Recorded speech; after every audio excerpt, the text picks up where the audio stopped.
That night I was lying on the kitchen floor, clutching my stomach in agonizing pain, so I called my son. He laughed. "Dad, just call a cab.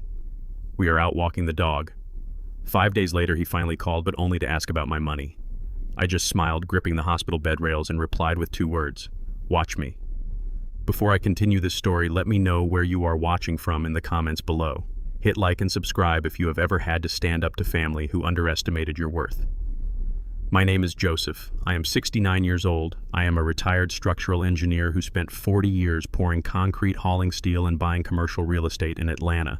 I live in a modest working-class neighborhood, and I drive an old truck. I wear my calloused hands like a badge of honor.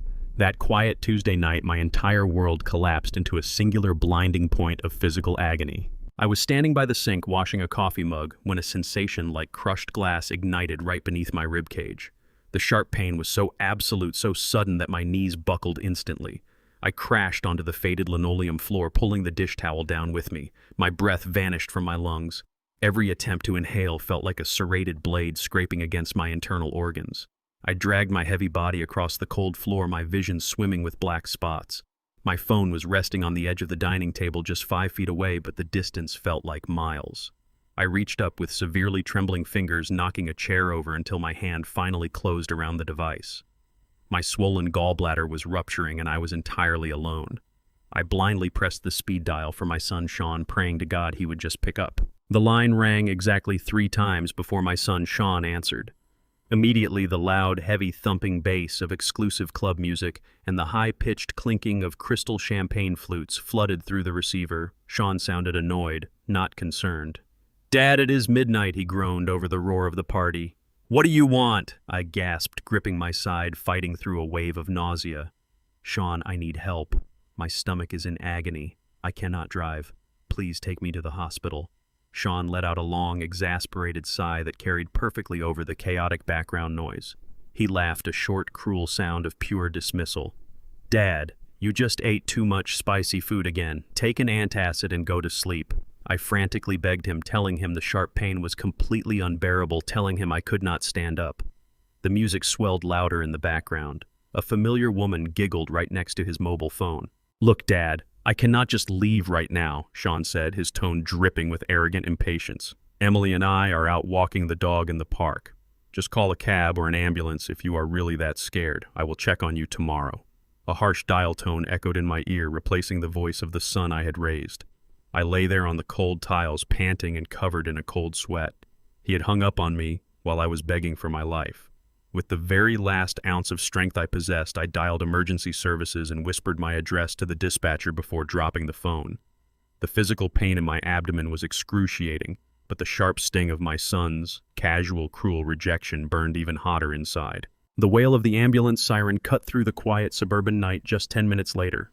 Paramedics forced their way through my unlocked front door. They found me curled into a tight ball on the floor. Strong hands lifted me onto a stretcher, moving me swiftly out of the house and into the flashing red lights of the emergency medical vehicle.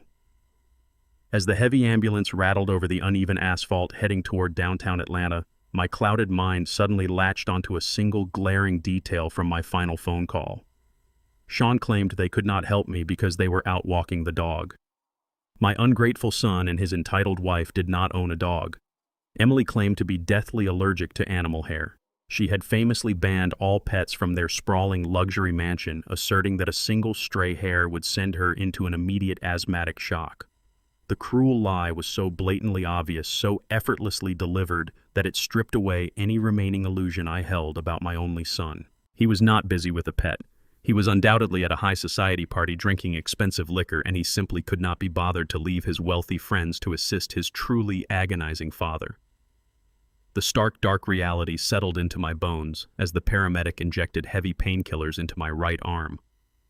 I had spent 35 years protecting Sean, building a vast financial empire in secret to ensure his future security. I had funded his elite private schooling with the deep calluses on my working hands. Now, lying bleeding and broken in the back of a speeding ambulance, I realized my unconditional support had bred a monster of true entitlement. He had comfortably and easily chosen a pathetic lie over my actual life right then. I woke up staring at the sterile white ceiling of a hospital recovery room. The relentless beeping of the heart monitor was the only sound breaking the heavy silence. A sharp, painful ache throbbed in my abdomen where the surgeons had successfully removed my severely ruptured gallbladder. I turned my head slowly, searching the small room for a familiar face. The plastic visitor chair in the corner was completely empty. A kind older nurse walked in to check my vitals and record my blood pressure. I asked her if my son had arrived during the night. She offered me a look of deep pity and shook her head. She informed me that the hospital staff had called my designated emergency contact repeatedly, but the call went straight to voicemail every single time. They had even sent a standard text message warning him of my critical emergency surgery. There had been zero response. 5 full days passed in that clinical isolation. For 120 hours, I sat alone in my hospital bed watching the sun rise and set through a small square window. Neither Sean nor Emily ever bothered to call, text, or visit. They completely abandoned me during my most vulnerable physical state. On the afternoon of the 5th day, the door finally clicked open. It was not my family. A young man in a delivery uniform stepped into the room holding a clipboard and a thick manila envelope. He asked for my identification, handed me the package, and quickly left the room. The nurse stepped in shortly after, looking confused by the strange courier delivery. She handed me my reading glasses so I could examine the contents. The envelope was not a get-well card or a medical bill. It was a heavy, ominous legal document stamped with an urgent red seal requiring my immediate signature today. Every movement required to prop myself up against the stiff hospital pillows sent a fresh wave of fire radiating across my stitched abdomen. My hands still trembled slightly from the residual effects of the heavy anesthesia they pumped into my veins during the emergency gallbladder removal. I stared at the thick manila envelope resting on my lap. The urgent red seal glared back at me like a physical threat. I dug my calloused thumb under the flap and ripped the heavy paper open. My breathing hitched as I pulled out a thick stack of stapled legal documents. The bold black header across the first page made my blood run instantly cold. It was a comprehensive, durable power of attorney transfer. I forced my tired eyes to focus on the dense legal terminology filling the page. My own son was formally petitioning to strip away my fundamental rights. He was demanding total, irrevocable control over my medical directives and complete access to all my financial institutions. I scanned the justification clause printed near the bottom of the second page. Sean cited severe age-related cognitive decline and an inability to manage personal affairs as the primary legal grounds for this hostile takeover. He was officially claiming I was losing my mind. The absolute audacity of the document stole the breath from my lungs. My son did not send flowers or a get-well card after my near-fatal medical emergency. He sent a legal guillotine designed to sever my autonomy while I was trapped in a hospital bed. I gripped the edges of the paper so tightly my knuckles turned white. The physical pain in my stomach was entirely forgotten, replaced by a sudden, chilling clarity. This was not a precautionary measure taken by a worried child. This was a calculated ambush executed at the exact moment he believed I was too physically broken to fight back. Sean firmly believed I was surviving on a meager fixed pension. I let him believe that lie because I wanted him to carve his own path in the world without relying on my resources. He only remembered his father coming home covered in gray concrete dust and smelling of cheap diesel fuel. He never bothered to understand the business side of my structural engineering firm. My late wife and I spent 3 grueling decades securing massive commercial development contracts across the city of Atlanta. We poured our blood and sweat into every foundation we laid. We lived in a modest brick house because we prioritized extreme financial discipline over flashy suburban aesthetics. Every spare dollar we earned went directly into acquiring undervalued commercial real estate during massive economic downturns. I paid for Sean to attend an elite private university entirely in cash, just so he would never know the crushing weight of student debt. He always assumed the money came from a lucky break or a generous academic scholarship. He looked down on my faded work boots and my 20-year-old truck, completely unaware that those boots walked the properties that secretly generated millions in silent equity. My relentless protection had shielded him from the harsh realities of financial struggle. I now realized that same protection had fundamentally warped his entire worldview. He perceived my working-class humility as a sign of complete financial failure. He looked at me and saw an exhausted, broke old man ripe for the taking. He had absolutely no idea that he was attempting to steal from a man who quietly owned half the commercial blocks he desperately pretended to develop. The heavy wooden door to my hospital room swung open without a single polite knock. Sean strode into the room, followed closely by his wife Emily. They looked like they had just stepped out of a high society fashion magazine. Sean wore a meticulously tailored navy suit that easily cost $3,000, while Emily draped a pristine white cashmere coat over her shoulders. The overwhelming scent of her expensive floral perfume instantly masked the sterile chemical smell of the hospital ward. Their polished, flawless appearance clashed violently with the harsh fluorescent lights and the rhythmic beeping of my medical monitors. They stood at the foot of my bed, staring at me with expressions entirely devoid of any genuine human warmth or basic concern. Neither of them bothered to ask how my emergency surgery went. They did not ask if I was still in pain or what the attending surgeons had said about my long-term recovery prospects. Sean simply checked his diamond-encrusted watch, letting out a short, impatient sigh as if my sudden hospitalization was merely a minor disruption to his highly important corporate schedule.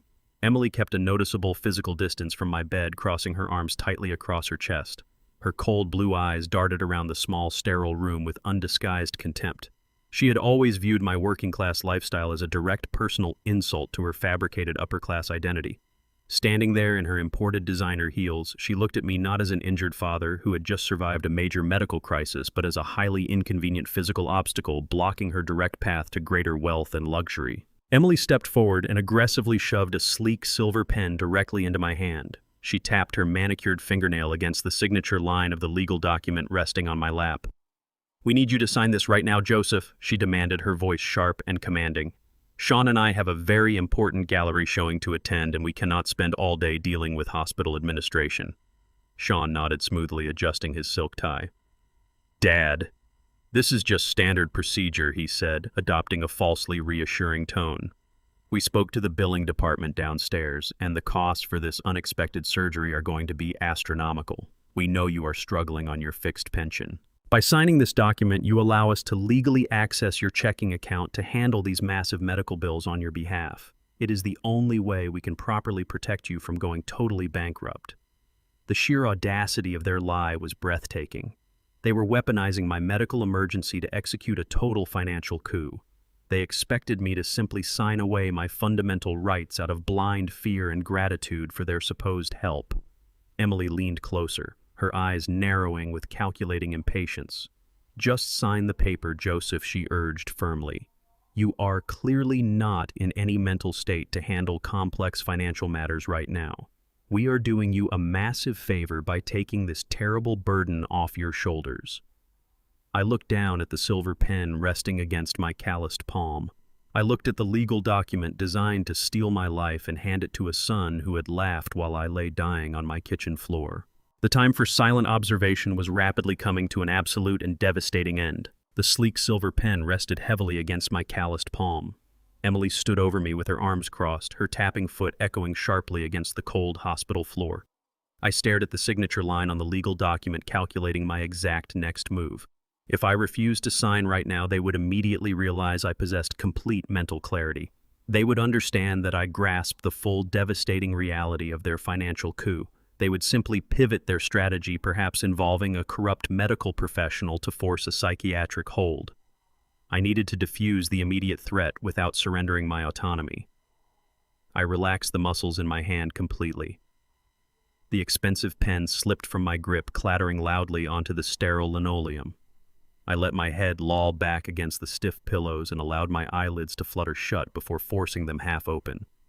I blinked sluggishly, deliberately, unfocusing my gaze as if struggling to comprehend the room around me.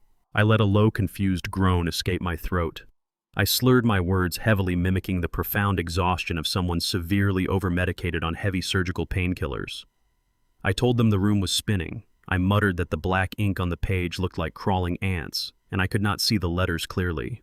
I allowed my heavy chin to drop toward my chest, playing the absolute role of a broken, senile old man who lacked the physical and mental capacity to hold a conversation, let alone authorize a comprehensive legal transfer. I whispered a plea for them to just leave the papers on the nightstand, promising I would review them after the morphine wore off and I could open my eyes properly. I let my breathing deepen into a slow, rhythmic pattern, fully committing to the performance of absolute defeat. Emily snatched the fallen pen from the floor with an aggressive, frustrated huff. She immediately reached into her pristine designer handbag and pulled out a small bottle of premium hand sanitizer. I watched through the narrowest slit of my eyelashes as she pumped a generous amount into her palm, vigorously scrubbing her skin after accidentally brushing against the metal rail of my hospital bed. She looked at me with an expression of sheer, unfiltered, utter revulsion. She had always viewed my working-class roots as a highly contagious disease. From the moment Sean introduced us, Emily made it abundantly clear that my faded denim jackets and concrete-stained boots had no place in her fabricated high-society lifestyle. She fundamentally despised the fact that her husband came from a man who laid bricks and poured foundations for a living. She operated a failing modern art gallery that hemorrhaged money daily, yet she walked through the world believing she possessed an innate superiority over the man quietly funding her entire existence. Sean placed a restraining hand on her shoulder, murmuring softly to pacify her rising temper. He cast a highly dismissive glance at my supposedly unconscious body, clearly convinced that his aging father was completely incapacitated by the surgical drugs. He confidently told Emily to relax, assuring her that the legal transfer was practically a done deal, and that they merely needed to wait a few more hours for the medication to clear my system. He carefully picked up the comprehensive power of attorney document and placed it squarely on the small rolling table next to my bed. He patted the paper with a sickeningly triumphant smile, wholly unaware that the man lying in the bed was analyzing his every single move with absolute unclouded precision, silently preparing a truly devastating and brutal counterstrike. I maintained my steady, deep breathing, ensuring my chest rose and fell with the rhythmic consistency of a deeply sedated patient. The stark hospital room fell into a heavy, suffocating silence, interrupted only by the rhythmic beeping of my heart monitor. I kept my eyes closed tightly, relying entirely on my hearing to track their movements across the sterile linoleum floor. I heard the sharp, impatient click of Emily's designer heels pacing near the doorway, her irritation completely palpable in the confined space. Suddenly, a harsh, rapid vibration shattered the quiet atmosphere. Sean's mobile phone was ringing aggressively in his jacket pocket. I heard him quickly fumble to retrieve the device, his frantic movements betraying a sudden, intense spike of anxiety. He did not answer the call immediately. Instead, he took several hurried steps away from my bed, retreating to the furthest, darkest corner of the hospital room near the large observation window. He clearly believed I was buried deep in a medically induced slumber, totally deaf to the world around me. The atmosphere in the room shifted instantly from arrogant impatience to genuine, palpable fear. I heard him swallow hard before answering the call, his voice dropping to a harsh, constrained whisper. He was desperately attempting to muffle his words, shielding the conversation from his wife, just as much as he was trying to hide it from his supposedly comatose father. My survival instincts flared to life immediately. The sudden change in his demeanor told me everything I needed to know about the severity of his current predicament.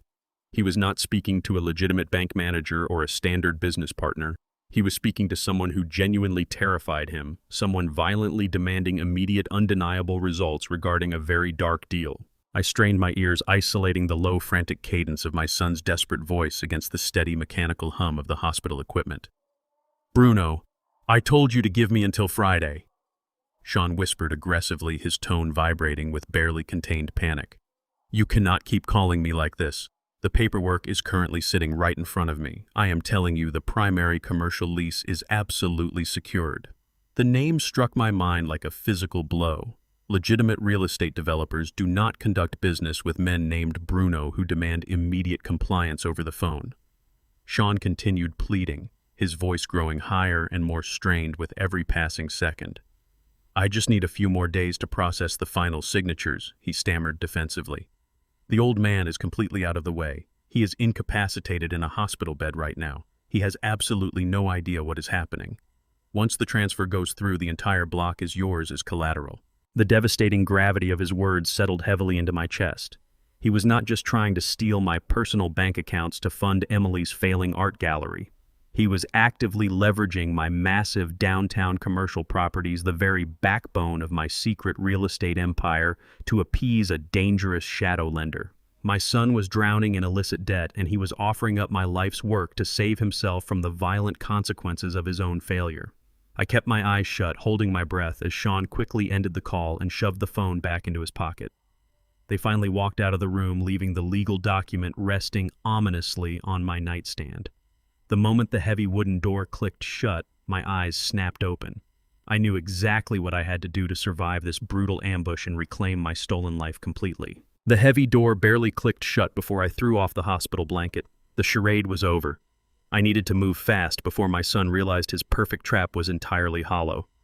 I pressed the call button until the attending physician rushed into the room with a flustered night nurse. The doctor immediately started lecturing me about the severe risks of discharging myself just 48 hours after the emergency surgery. He cited infection, internal bleeding, and the necessity of supervised bed rest. I ignored his medical jargon completely. I stared him down with the unyielding glare I used to bring insubordinate steelworkers to heel on a construction site. I told him I was leaving the facility immediately against medical advice and demanded the discharge papers be printed right then. The nurse tried to place a restraining hand on my shoulder, but I pulled away. I gripped the thick medical tape securing the intravenous line to my forearm and ripped it off in one violent motion. A sharp sting flared as the needle slid out, leaving a bead of blood blooming on my skin. The doctor sighed in deep frustration, realizing I was completely immovable. He instructed the nurse to prepare the mandatory legal release forms. Once they left, I slowly slid my legs over the edge of the elevated bed. Every microscopic movement sent a jagged wave of fire radiating across my deeply stitched abdomen. I gritted my teeth against the searing agony and reached for the plastic bag containing my belongings. I pulled on my worn denim jeans, forcing them carefully over my stomach. I slipped my arms into my faded canvas work jacket, the tough fabric feeling like armor against the sterile environment. The physical pain was blinding, but it fueled the calculated rage building inside my chest. I walked out of the hospital, sliding heavily into the back seat of a waiting yellow cab. I gave the driver the precise address for the busy financial district, pressing a crisp $50 bill against the clear plastic partition to ensure he drove quickly. The taxi merged onto the busy highway, heading straight into the very bustling heart of downtown Atlanta. I stared out the smudged window, watching the towering glass and steel skyline rise against the bright afternoon sky. As we approached the city center, the cab drove past a sprawling multi-block commercial plaza. It was a massive architectural triumph housing high-end retail stores, premium corporate offices, and luxury restaurants. The cab driver whistled low, admiring the sheer scale of the pristine modern structures. I looked at the towering facades and felt a deep surge of silent pride. I built that entire complex from the raw dirt up. I negotiated the original land acquisition, designed the complex load-bearing foundations, and personally oversaw every single phase of its intensive construction. My son Sean firmly believed I only poured the concrete and managed the drywall crews for a meager hourly wage. He viewed me as a simple, uneducated laborer who barely scraped by each month. He had absolutely no idea that I quietly retained complete ownership of the entire plaza through a series of highly secure blind corporate trusts. Sean was currently running around the city posing as a highly successful real estate developer, desperately faking the exact level of immense wealth that I actually possessed. The bitter irony twisted sharply in my gut as the cab finally pulled to a stop outside a sleek, towering high-rise office building. My ungrateful son was desperately leveraging a completely fake empire to steal my deeply hidden real one. I bypassed the grand marble reception desk on the 50th floor, ignoring the startled protests of the young administrative assistant. I walked straight down the long mahogany-paneled hallway toward the corner executive suite. I pushed the heavy door open and stepped into the lavish private office of my corporate attorney, Christopher. He was a sharp, ruthless legal mind who had ruthlessly protected my vast financial interests for over 2 decades. He looked up from his dual monitors, his eyes widening in pure shock at the sight of my faded jacket and the visible medical bandages showing beneath my untucked shirt. He immediately stood up, asking what on earth had happened and why I was not recovering in a secure medical ward. I did not answer his frantic questions. I simply walked forward and threw the thick manila envelope containing the comprehensive power of attorney legal transfer directly onto his pristine glass desk. The heavy paper landed with a loud, definitive slap. I told Christopher that my own son was currently attempting a hostile legal takeover, citing my supposed severe cognitive decline. Christopher stared at the highly offensive document, his sharp professional demeanor instantly hardening into cold legal fury. I gripped the edge of his glass desk, fighting a sudden wave of physical dizziness from my very fresh surgical wounds. I ordered him to execute a rapid emergency audit of every single secondary account deed and trust linked to my name immediately. I needed to know exactly how far Sean had gone and exactly what specific legal damage he had already inflicted while I was unconscious. Christopher did not hesitate or argue.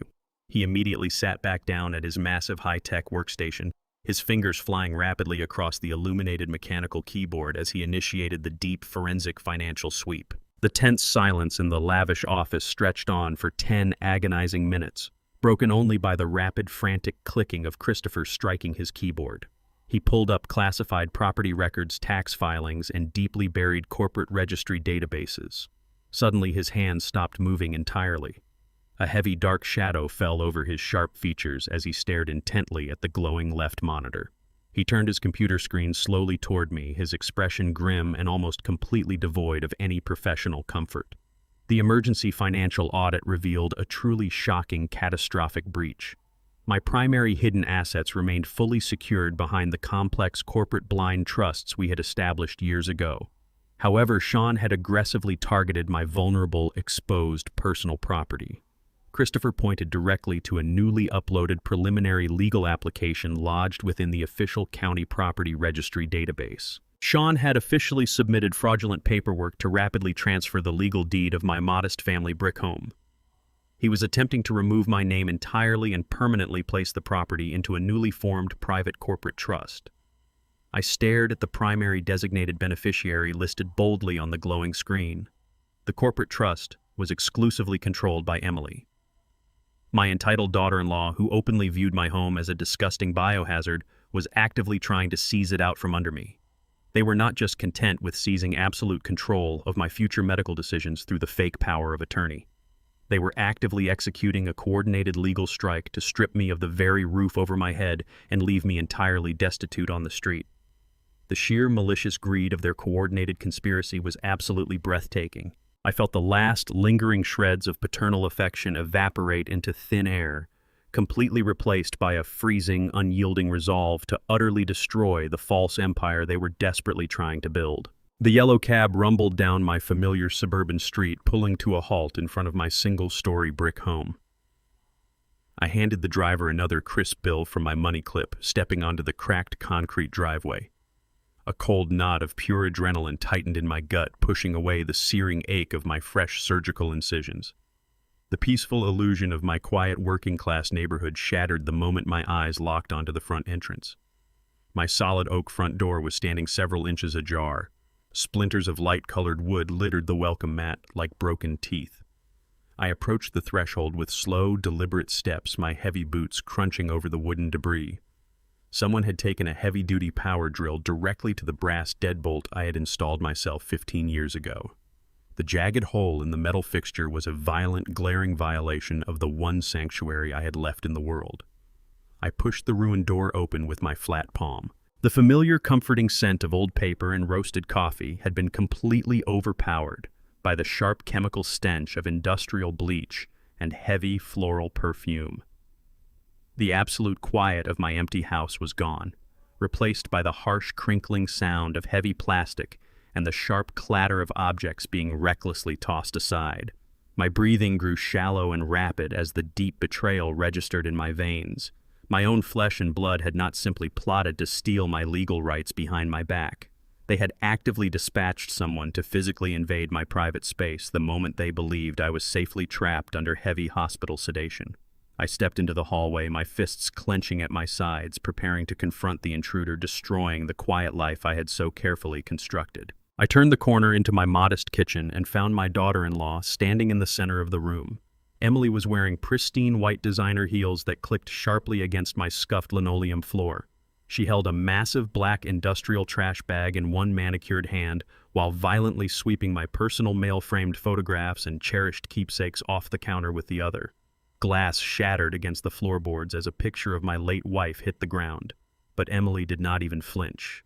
She wrinkled her nose in profound disgust, loudly complaining to the empty room about the unbearable, musty smell of the outdated house. She acted as if she were wading through a toxic landfill rather than the pristine, meticulously maintained home I had owned outright for 3 decades. The sheer irony of her arrogant posturing was absolutely staggering. Emily paraded around the city pretending to be a highly successful modern art curator while operating a downtown gallery that bled thousands of dollars in deficit every single month. I knew the exact devastating math of her catastrophic business failures because I secretly owned the very building she rented. The scuffed steel-toed work boots I wore to purchase this brick house in cash held vastly more genuine financial value than her entire fabricated high society existence. I stood perfectly silently in the doorway watching her carelessly toss my original bound engineering ledgers into the trash like common garbage. She firmly believed she was simply clearing out the pathetic, worthless remnants of a completely failed and forgotten working-class life to make room for her own greedy ambitions. She possessed absolutely no idea that she was physically standing inside a fortress of hidden wealth built by the exact calloused hands she so openly and viciously despised. I cleared my dry throat, allowing a low, dark warning growl to echo loudly through the confined space of the kitchen. Emily spun around violently, dropping a stack of my unopened utility bills onto the floor. Her eyes widened in a brief flash of genuine shock, seeing me standing upright in my denim jacket instead of lying comatose in a hospital ward. However, that fleeting moment of surprise instantly hardened back into her trademark mask of cold, unyielding superiority. She did not offer a single word of apology for illegally breaking into my home or brutally destroying my personal property. Instead, she aggressively smoothed down the front of her wildly expensive designer silk blouse and crossed her arms tightly over her chest. She boldly declared that Sean had personally authorized her to enter the premises to aggressively clean up this absolutely disgusting biohazard. She falsely claimed my sudden hospitalization proved I was completely incapable of maintaining basic sanitary living conditions on my own. She spoke to me slowly and loudly, adopting the patronizing tone of a frustrated caretaker addressing a highly disobedient and deeply confused child. She gestured dismissively at the heavy black trash bags leaning against my oak kitchen cabinets, stating they were merely doing me a massive necessary favor by clearing out the useless junk I had pointlessly hoarded for decades. The sheer absolute entitlement radiating from her rigid posture was entirely suffocating.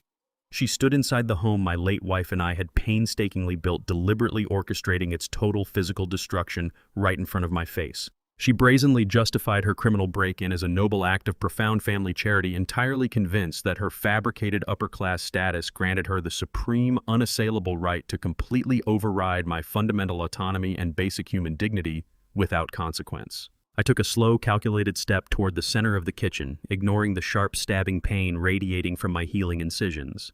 I asked her point-blank how she planned to legally justify drilling through my solid front door lock to conduct her supposedly charitable cleaning crusade. Emily merely rolled her eyes, letting out a sharp, highly exasperated sigh. She reached into her oversized designer tote bag resting on my kitchen island and pulled out a thick plastic clipboard holding several pages of dense medical text. She marched forward and aggressively shoved the heavy clipboard directly against my chest, forcing my weak hands to take it. She stated coldly that my stubborn, irrational refusal to accept their help was clear, undeniable evidence of severe age-related dementia. She pointed a manicured finger at the top document, identifying it as a formal psychiatric evaluation form mandated by the state health department. She bluntly informed me that Sean had already spoken to a highly paid private cognitive specialist who was completely prepared to legally certify my absolute mental incompetence. They were actively weaponizing my temporary physical health crisis against me, using a fabricated medical diagnosis as a brutal bludgeon to force me permanently out of my own property. Emily stood incredibly close to me, her sharp features locked in a mask of absolute cruel triumph. She warned me that if I continued to resist their legal takeover, the city courts would simply drag me away in a secure medical transport van. She fully expected me to crumble right there on the shattered glass of my own kitchen floor, completely terrified by the overwhelming threat of forced institutionalization. She firmly believed she possessed the ultimate, unassailable, unbeatable weapon to erase my entire existence. She had absolutely no idea she had just voluntarily handed me the exact detailed blueprint of their entire illegal conspiracy. I let the heavy plastic clipboard slip through my trembling fingers. It hit the linoleum floor with a sharp clatter, scattering the dense medical evaluation forms across the broken glass. I slumped forward, letting my shoulders collapse inward to project the exact image of a defeated, senile old man. I forced my breathing to become shallow and erratic, mimicking the physical exhaustion of someone whose mind was completely unraveling under the immense pressure. I stared blankly at the scattered papers, shaking my head slowly from side to side as if the complex legal words were entirely incomprehensible to my failing brain. I let out a low, pathetic whimper, dragging my calloused hands across my face to hide the sharp, calculating glare burning in my eyes. Emily reacted exactly as I anticipated. She recoiled violently, pulling her expensive cashmere coat tightly around her shoulders to avoid any accidental physical contact with my supposedly diseased presence. She sneered at my hunched, pathetic posture, her blue eyes filled with absolute, unfiltered revulsion. She firmly believed she had just broken my spirit permanently. She kicked the fallen clipboard toward my scuffed work boots with the pointed tip of her designer heel. She commanded me to pick up the paperwork and study it, warning me that a specialized doctor would arrive first thing tomorrow morning to finalize the irreversible medical hold. She turned on her heel and marched out of my kitchen without casting a single backward glance. The heavy front door slammed shut, vibrating the walls of the modest brick house. I remained completely motionless, listening intently as the sharp click of her heels faded down the concrete driveway, followed immediately by the aggressive roar of her luxury vehicle speeding away from my quiet street, leaving me entirely alone in the quiet, empty house. The absolute second her roaring engine faded into the distance, my entire physical demeanor transformed. I slowly stood up from the wooden dining chair, planting my heavy steel-toed boots firmly against the shattered pieces of broken glass scattered around me. My spine straightened instantly, discarding the pathetic, hunched posture of a defeated old man. I rolled my broad shoulders, shaking off the degrading performance I had just been forced to execute in my own home. I marched out of the ruined kitchen and walked directly into the center of my dimly lit living room. I pushed aside the heavy oak coffee table with a single effortless shove of my right arm. I bent down and gripped the frayed corner of the large faded Persian rug, pulling the thick woven fabric back to expose the bare hardwood floorboards beneath. My late wife and I had carefully removed a rectangular section of these exact wooden planks 20 years ago to install a massive industrial-grade steel floor safe. I knelt on the solid ground, brushing away a thin layer of accumulated dust to reveal the cold metallic surface of the heavy circular combination dial. The complex locking mechanism required absolute precision and perfect memory to disengage the internal titanium deadbolts. I closed my eyes for a brief second, centering my thoughts before my calloused fingers grasped the chilled metal dial. I spun the heavy wheel right, stopping cleanly on the first digit, then reversed the rotation left with practiced mechanical fluidity. I engaged the final numerical sequence and pulled the heavy steel lever upward. The massive vault door unsealed with a deeply satisfying metallic clank, revealing the deep hidden cavern containing the true architectural blueprints and the original property deeds of my entire securely built secret financial empire forever hidden away. I slowly reached into the dark interior of the heavy steel safe, pulling out my incredibly valuable primary master financial ledger. The thick, leather-bound book contained the highly classified comprehensive accounting records, mapping out every single commercial property and blind corporate trust I had successfully acquired over the past 30 years of hard labor. I flipped through the crisp pages, verifying that my core assets remained entirely untouched and completely secure from any external interference. Sean had clearly failed to locate the main vault, confirming he was completely blind to the true staggering magnitude of my secretly accumulated wealth. I placed the master ledger carefully on the bare wooden floorboards, letting out a slow, controlled breath of temporary relief. However, my eyes immediately darted back into the dark cavern, scanning the neatly organized compartments for my secondary legal files. My heart skipped a sudden violent beat as my fingers traced the empty space where a highly specific red manila folder was supposed to be resting.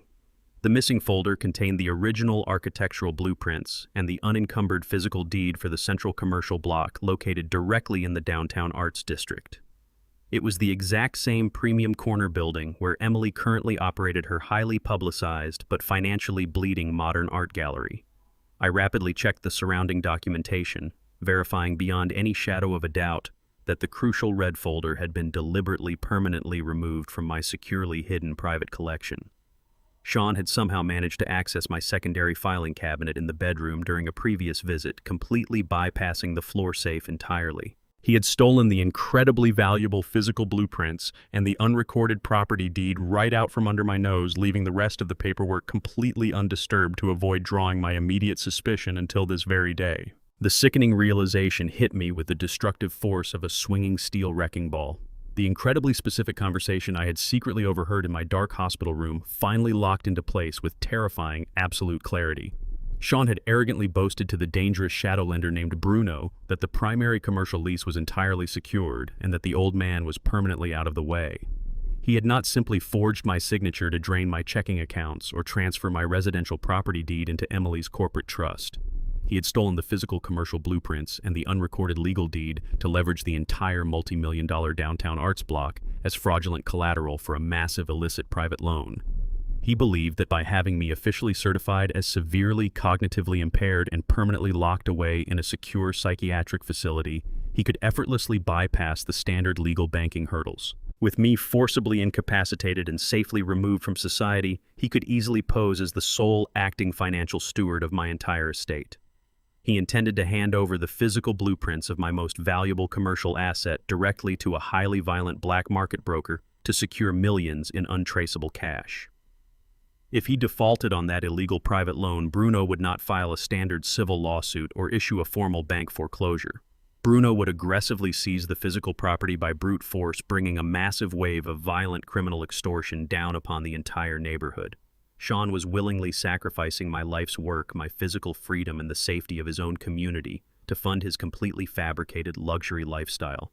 I stared down at the dark, open safe, feeling my initial shock rapidly transform into a freezing, calculated rage. I severely needed absolute concrete proof of his highly treacherous transaction immediately before the fast upcoming Friday deadline abruptly ended my life permanently. I drove my rusted 20-year-old truck to a forgotten 24-hour diner on the extreme industrial outskirts of Atlanta, well past the sprawling city limits. The flickering neon sign buzzed erratically, casting a sickly red glow across the deeply cracked asphalt parking lot. I walked into the completely empty establishment and slid into a sticky vinyl booth facing the main entrance. Across from me sat Hector, a heavily scarred ex-military intelligence officer who specialized in highly discreet corporate investigations. He possessed cold, calculating eyes that missed absolutely nothing and a posture rigid with decades of lethal tactical training. He did not offer any meaningless pleasantries or waste time with sympathetic platitudes regarding my recent severe hospitalization. He simply pushed a steaming mug of bitter black coffee across the scratched laminate table and waited silently for my specific instructions. I laid out the precise facts of my son stealing the original commercial blueprints directly from my hidden floor safe. I explained Sean was frantically attempting to leverage my downtown real estate portfolio to cover a massive hidden debt. Hector listened in total silence, recording the intricate details directly into a highly encrypted digital tablet. I needed to know exactly who currently possessed those stolen physical documents and the precise magnitude of the impending financial ruin my son was desperately trying to conceal.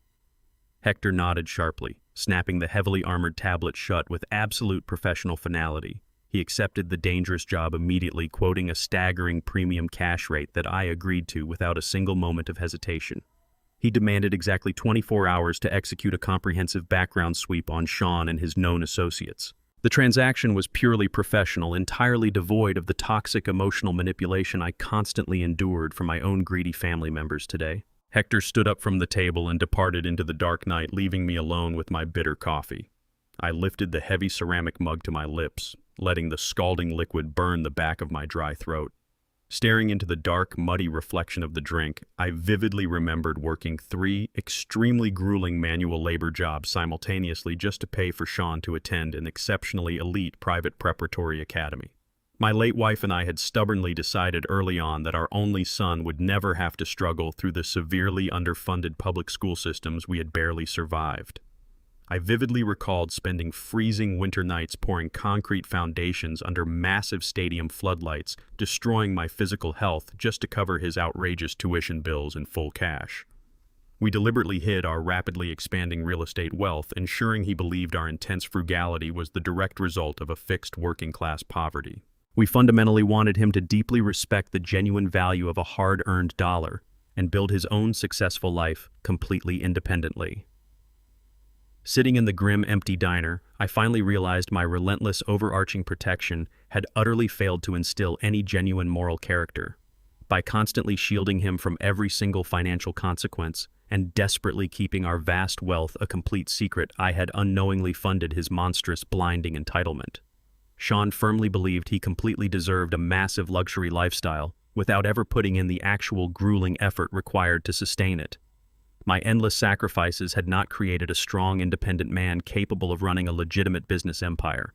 They had inadvertently bred a pathetic, arrogant coward who was now actively willing to violently destroy his own father just to maintain his completely fabricated high society image and appease a violent criminal element entirely. I remained perfectly stationary inside the extremely quiet diner for another full hour, carefully allowing Hector sufficient time to complete his preliminary tactical setup. He possessed unparalleled skills in covert surveillance operations and specifically requested completely unimpeded access to my private residence before I returned. He expertly bypassed my damaged front door lock, silently infiltrating the modest brick house without leaving a single trace of his unauthorized entry. Moving with absolute military precision, he strategically installed several highly advanced audio-visual microcameras throughout the primary living spaces. He discreetly embedded a microscopic high-definition lens directly inside the ornate wooden molding of my heavy dining room table, ensuring a completely unobstructed wide-angle view of the entire kitchen area. He expertly concealed a secondary sophisticated recording device deep inside the ventilation grate positioned directly above my heavy oak office desk. He also placed a tiny audio receiver behind the living room sofa to guarantee that every single whispered conversation would be permanently, explicitly, digitally recorded. These incredibly advanced technological instruments were entirely invisible to the naked human eye, seamlessly capturing crystal-clear digital footage even in extremely low-light conditions. The miniature surveillance devices were heavily encrypted and completely hardwired to continuously transmit a highly secure fast live broadcasting feed directly to my personal mobile phone and Hector's external server. When my old truck finally pulled back into my cracked concrete driveway, the house appeared completely empty and entirely undisturbed. Sean and Emily firmly believed they had successfully left a broken, defenseless old man trembling helplessly in a thoroughly compromised home. They were absolutely unaware that my entire personal residence had just been fully weaponized and meticulously transformed into an inescapable high-tech surveillance trap specifically designed to legally, permanently, and utterly destroy their entire massive criminal conspiracy completely. Hector arrived back at my house shortly after midnight, sliding through the back door completely unseen. He sat across from me in the dark kitchen, his heavily scarred face illuminated only by the harsh blue glow of his digital tablet. The deeply disturbing intelligence he had successfully gathered completely shattered my remaining composure.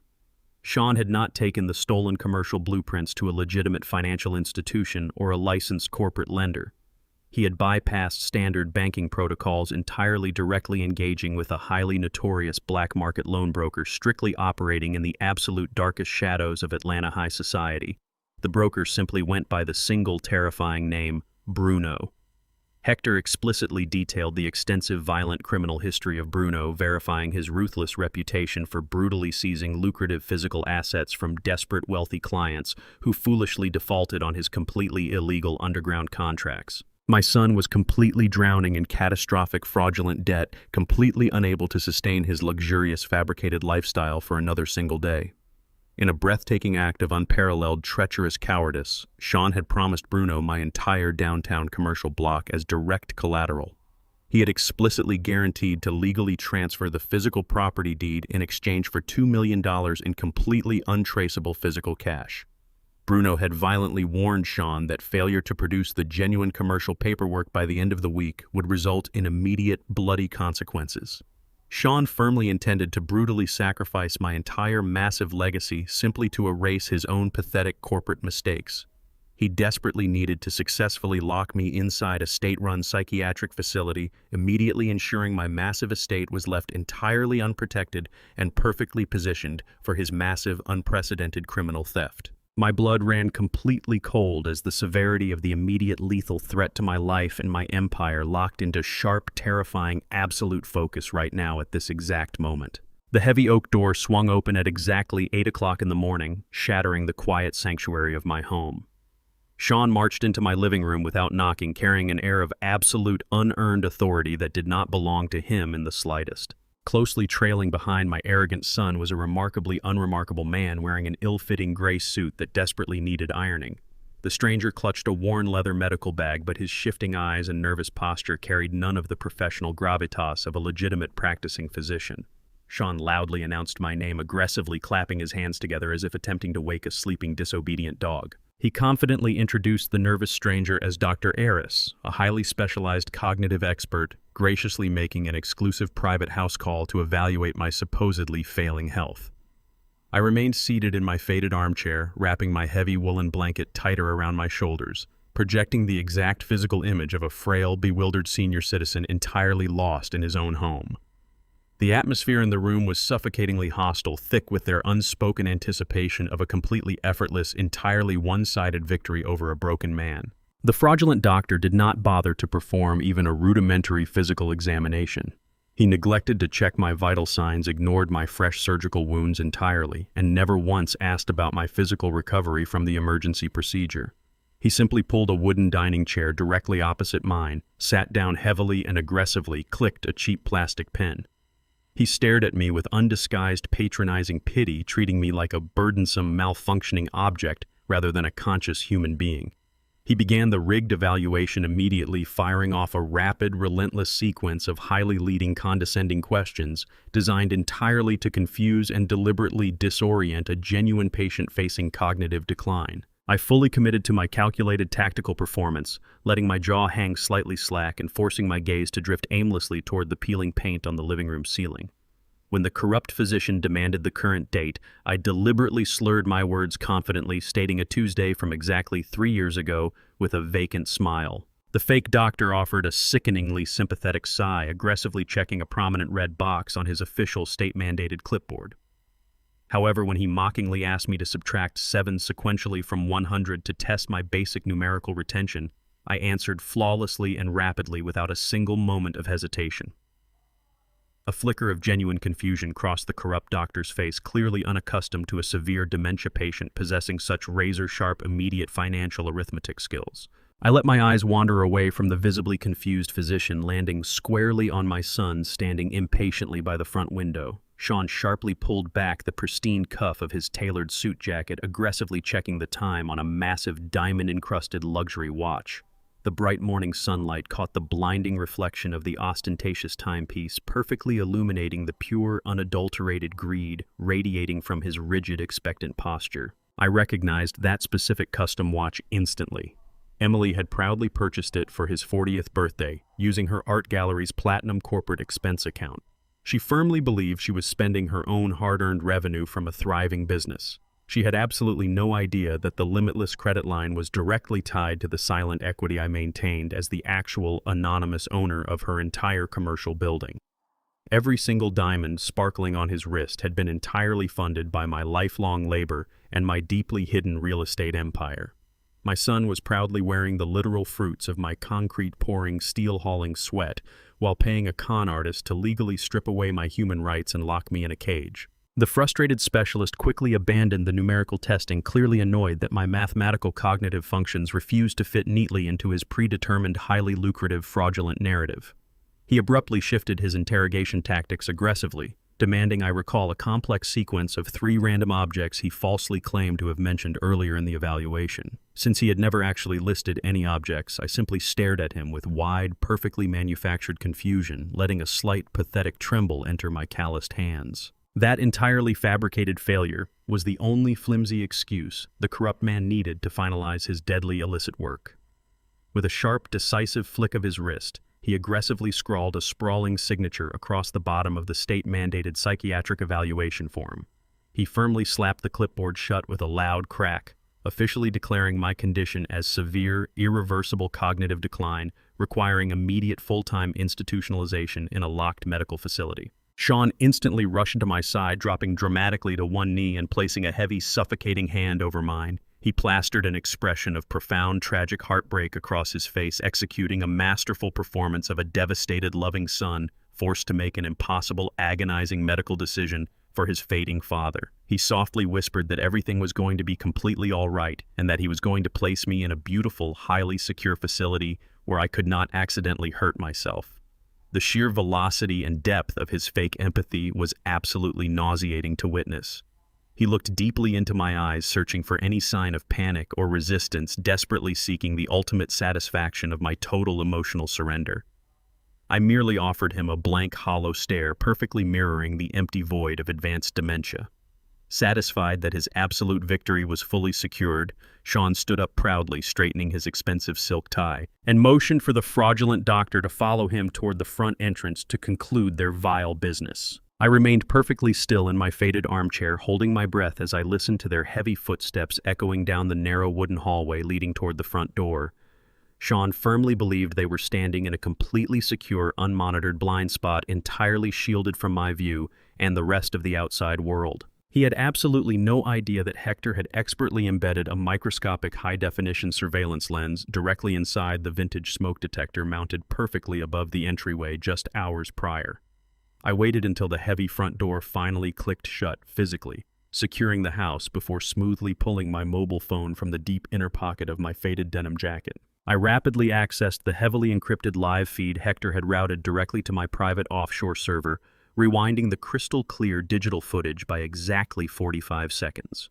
The glowing screen vividly displayed Sean and the corrupt specialist stopping abruptly in the narrow corridor. The doctor held up the freshly signed psychiatric evaluation, leveraging the fraudulent legal document like a hostage negotiator demanding a lucrative ransom. Without a single spoken word, Sean reached into the inner breast pocket of his tailored suit jacket and withdrew a thick, unsealed white envelope bulging heavily with crisp, banded $100 bills. He aggressively shoved the massive cash bribe directly into the doctor's eager, waiting hands. The high-resolution hidden camera perfectly captured the undeniable, explicit physical exchange of illicit funds for a completely fake medical diagnosis. The lens even caught the sharp, greedy smirk on Sean's face as he secured the folded medical release inside his coat, fully believing he had successfully purchased my complete financial and physical destruction for a mere few $1,000s. I watched the digital playback 3 consecutive times, ensuring the definitive, irrefutable proof was permanently backed up and saved to multiple secure cloud servers.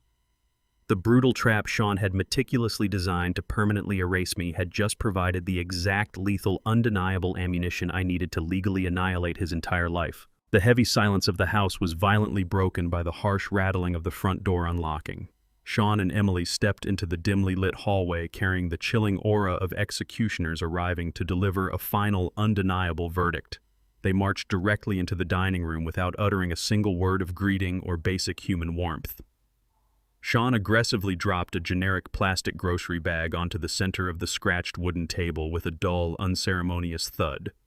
He did not bother to take off his expensive tailored suit jacket or loosen his perfectly knotted silk tie. Instead, he immediately reached into his inner breast pocket and pulled out a thick, glossy brochure.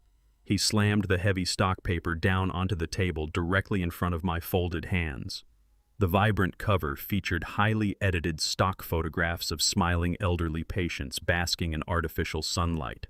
The bold block letters across the top clearly identified the facility as a notorious, underfunded state-run psychiatric ward, known throughout the city for its heavy chemical sedation and permanently locked doors.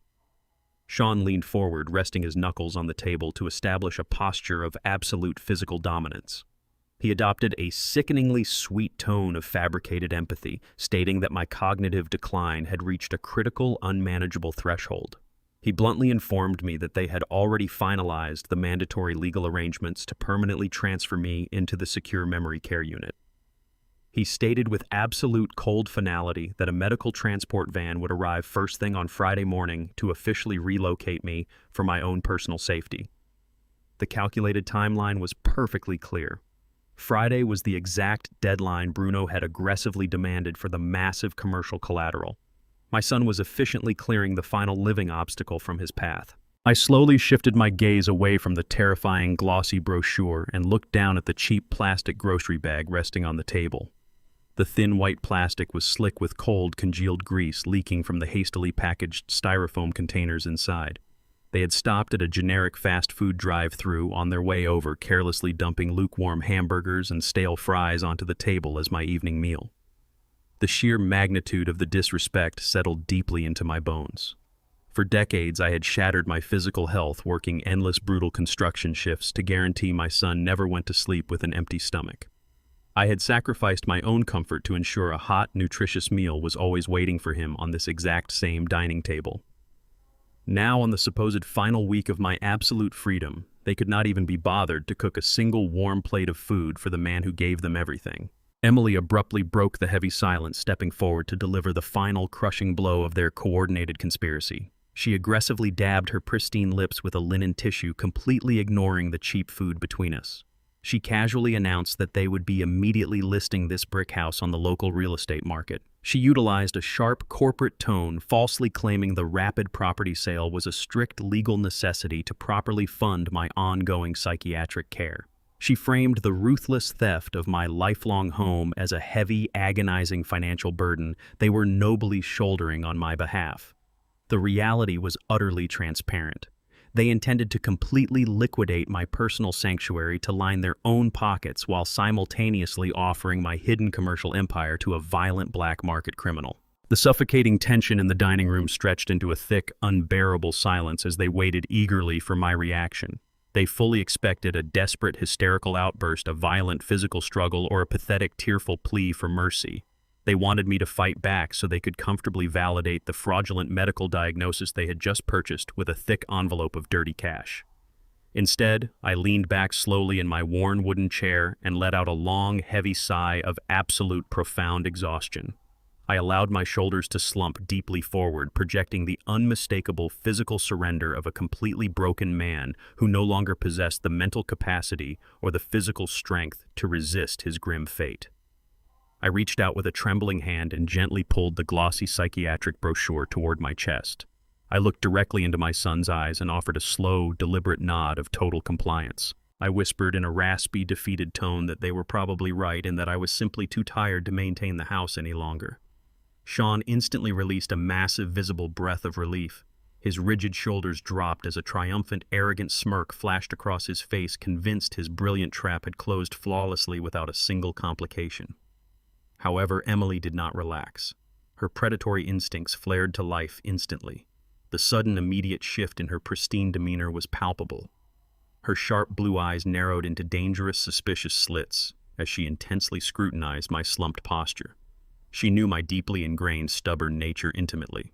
My incredibly easy, peaceful surrender completely disrupted her arrogant expectations. She sensed a hidden tactical trap, but her blinding greed prevented her from identifying the sheer magnitude of the counterstrike I was silently preparing. Emily aggressively slammed her manicured hands flat against the wooden dining table, her designer rings clattering loudly against the hard surface. She demanded that I hand over my truck keys and my personal leather wallet immediately. She utilized a sharp, hostile tone, falsely claiming that my severe cognitive confusion made me a massive flight risk. She loudly justified the aggressive confiscation by stating they could not allow me to accidentally wander into the dangerous city streets and hurt myself before the medical transport van arrived on Friday morning. Sean quickly nodded in eager agreement, firmly positioning himself between my chair and the front hallway to block any potential physical escape.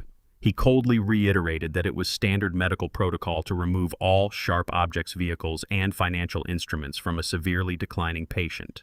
I did not argue or attempt to defend my basic human autonomy. I simply offered another pathetic, confused nod and slowly reached deep into the inner pocket of my faded denim jacket.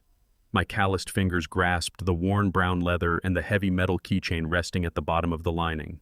I pulled the items out with a deliberate trembling motion and slid them across the scratched wooden table. Emily snatched the items instantly, dropping them into her oversized designer handbag with a look of pure, unfiltered victory. They turned around and marched out of the house, firmly locking the deadbolt behind them to essentially trap me inside my own home. As their luxury car roared down the dark street, my trembling hands completely steadied. A cold, genuine smile crept across my face. They had just triumphantly confiscated an old decoy wallet stuffed entirely with expired supermarket loyalty cards and a spare set of useless keys belonging to a scrapped tractor.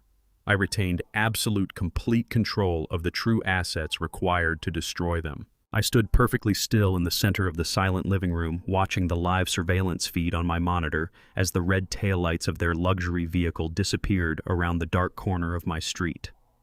The heavy deadbolt engaged with a solid, definitive clank, sealing the house completely. They genuinely believed they had left a defenseless, stranded senior citizen entirely stripped of his financial mobility and physical transportation. I turned my back to the heavily reinforced front door and walked directly toward the exposed hardwood floorboards. I knelt beside the open industrial steel safe, completely bypassing the glaring empty space where my commercial blueprints used to reside. I reached deep into the secondary reinforced compartment at the very back of the metallic cavern. My calloused fingers grasped a heavy matte black titanium lockbox. I pulled the secure container onto my lap and pressed my thumb against the biometric scanner. The lid sprang open immediately, revealing the absolute reality of my heavily guarded financial independence. Inside rested a stack of solid platinum corporate credit cards, each possessing an essentially limitless spending capacity entirely unattached to my monitored personal banking accounts. Nestled beside the heavy metal cards was a pristine military-grade encrypted mobile phone. It was completely untraceable, functioning entirely outside the standard civilian cellular grid. I powered on the secure device, watching the customized encrypted interface illuminate the dark room. I did not waste a single second lamenting the confiscated decoy wallet or the useless tractor keys they had so arrogantly stolen from my dining table. I tapped the single heavily encrypted contact saved in the secure directory. The line did not even ring twice before Hector answered, his voice a low, gravelly hum of absolute professional readiness. I demanded an immediate situational update regarding his ongoing covert surveillance of my treacherous son. Hector informed me that my timing was absolutely flawless. He had successfully breached Sean's heavily guarded private communication network using the advanced micro-receivers he had deployed earlier. He did not bother offering a summary of his dangerous digital infiltration. Instead, he rapidly initiated a highly secure file transfer, sending a pristine intercepted audio recording directly to my encrypted device. He warned me that the contents of the intercepted call were extremely volatile and verified beyond any doubt that my son had completely crossed the point of no return. I pressed the secure playback button, letting the intercepted audio fill the quiet emptiness of my living room. The recording began with the sharp, frantic dialing of a mobile phone, followed immediately by Sean's erratic, hyperventilating breath. When the recipient finally answered, Sean began speaking in a rapid, high-pitched stammer that instantly turned my stomach. His voice was completely stripped of the polished, arrogant corporate bravado he constantly paraded in front of his wealthy peers and his demanding wife. He sounded entirely broken, terrified, and fundamentally weak. Listening to his frantic stammering, I was violently transported back exactly 20 years to a freezing night in November.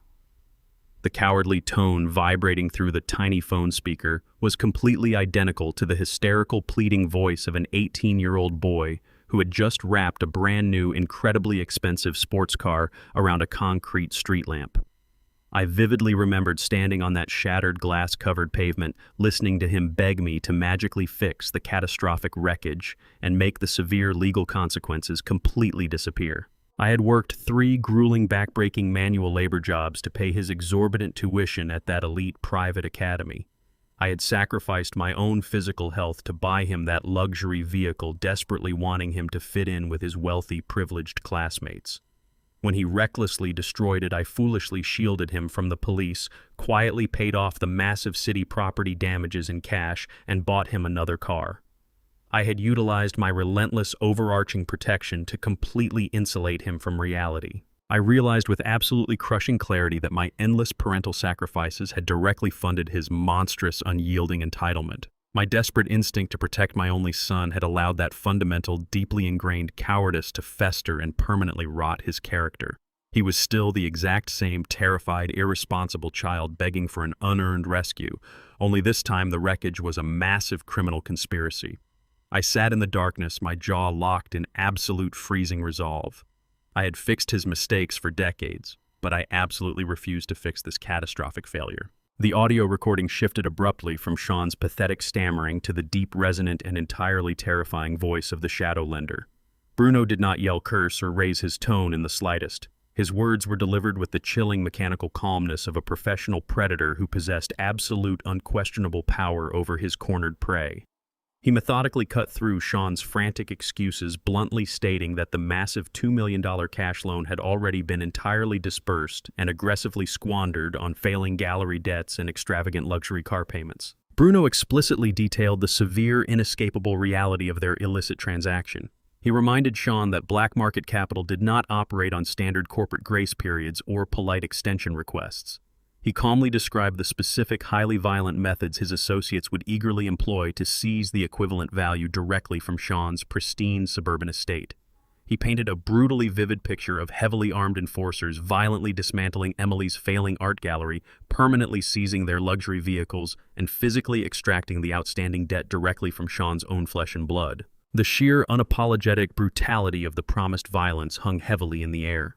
Bruno demanded the immediate surrender of the original unencumbered physical deed and the fully signed commercial blueprints to the downtown arts block. He made it absolutely clear that a mere verbal promise or a preliminary digital filing was completely insufficient to satisfy the criminal debt. He required the genuine physical paperwork fully notarized and legally transferred to serve as the ultimate indisputable collateral. The stakes of the underground loan were no longer merely financial. They were immediately and catastrophically lethal. The final segment of the intercepted recording delivered a concrete, immovable ultimatum that made the blood freeze entirely in my veins. Bruno stated his absolute final terms with zero room for further negotiation. He demanded the physical, fully executed property deed and the master commercial blueprints be delivered directly into his hands by exactly Friday night. If the sun set on Friday and the original documents were not securely resting on his desk, his heavily armed enforcers would violently collect the total debt through absolute physical destruction. My mind rapidly processed the terrifying, perfectly aligned synchronization of this deadly criminal deadline. Friday night was the exact same evening Sean and Emily had aggressively scheduled the state-mandated medical transport van to arrive at my home. They intended to physically drag me out of my personal sanctuary and securely lock me away in a heavily sedated state-run psychiatric ward just hours before Bruno's violent ultimatum expired. Sean eagerly, almost hysterically, promised the criminal broker that the transaction would be flawlessly executed on time. He boasted confidently on the recording that the old man would be permanently institutionalized, entirely removing the sole remaining obstacle to the commercial deed. My ungrateful son was deliberately using my fraudulent forced commitment to the asylum as the ultimate key to unlock the stolen assets and desperately save his own pathetic life. The countdown had officially and irreversibly begun. I had exactly 48 hours to systematically dismantle an incredibly intricate, multi-layered conspiracy that threatened my wealth, my absolute physical freedom, and my very survival.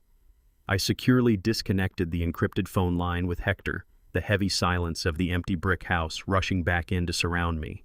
I stared down at the solid platinum cards resting quietly in my calloused palm.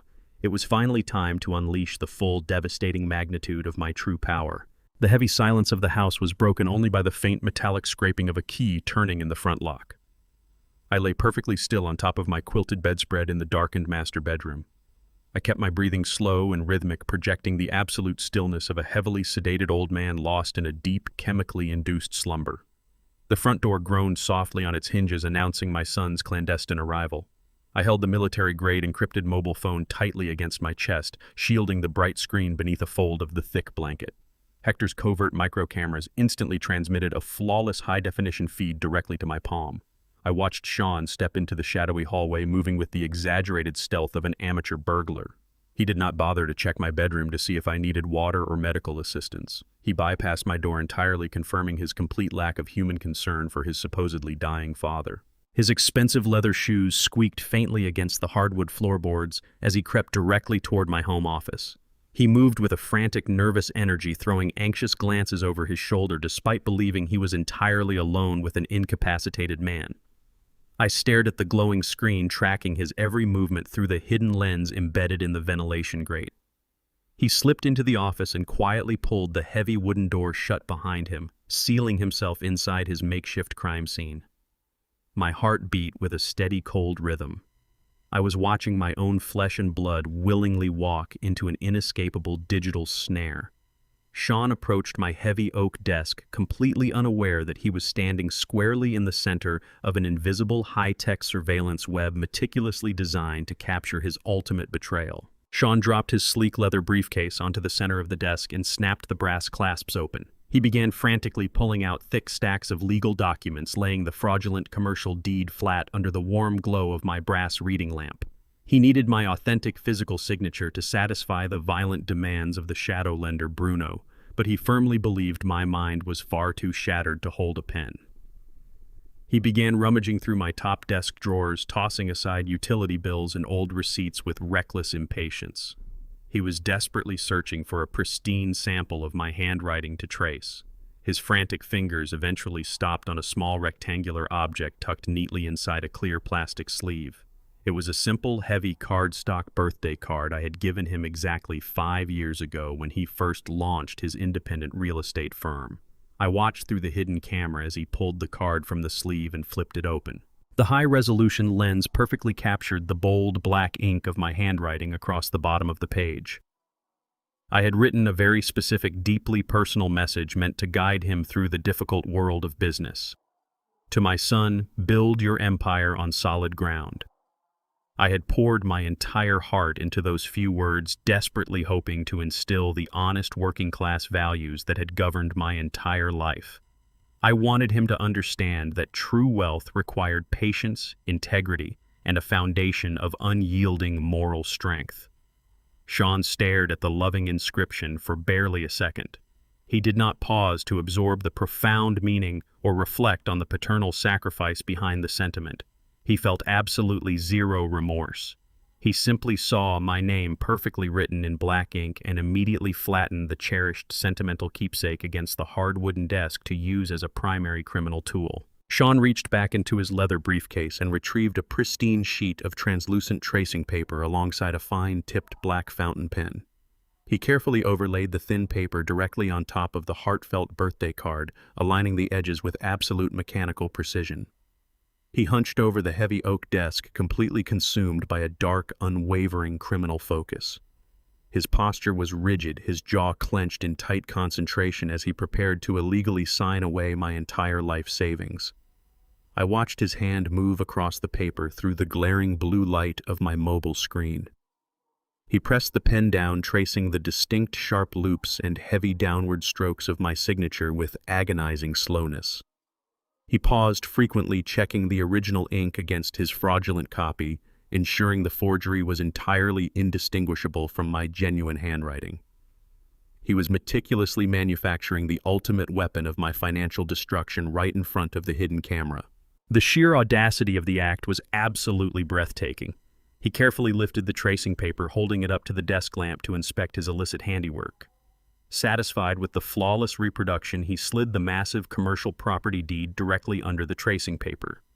He meticulously aligned his forged copy over the blank signature line of the legal document.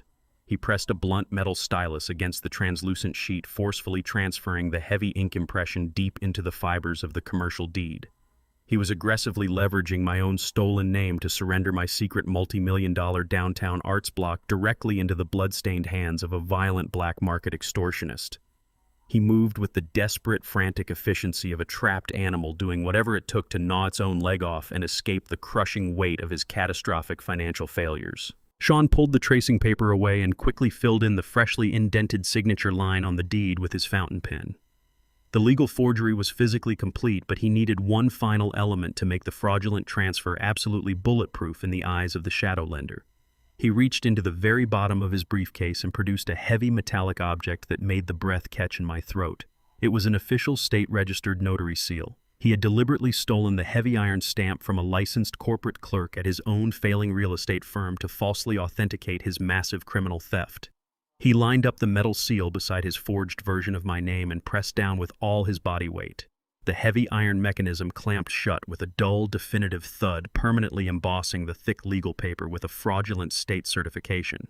He quickly lifted the stamp, inspecting the crisp raised seal with a sickeningly triumphant smile. He firmly believed he had just successfully stolen $2 million in untraceable cash while completely securing his own physical safety from a violent criminal cartel.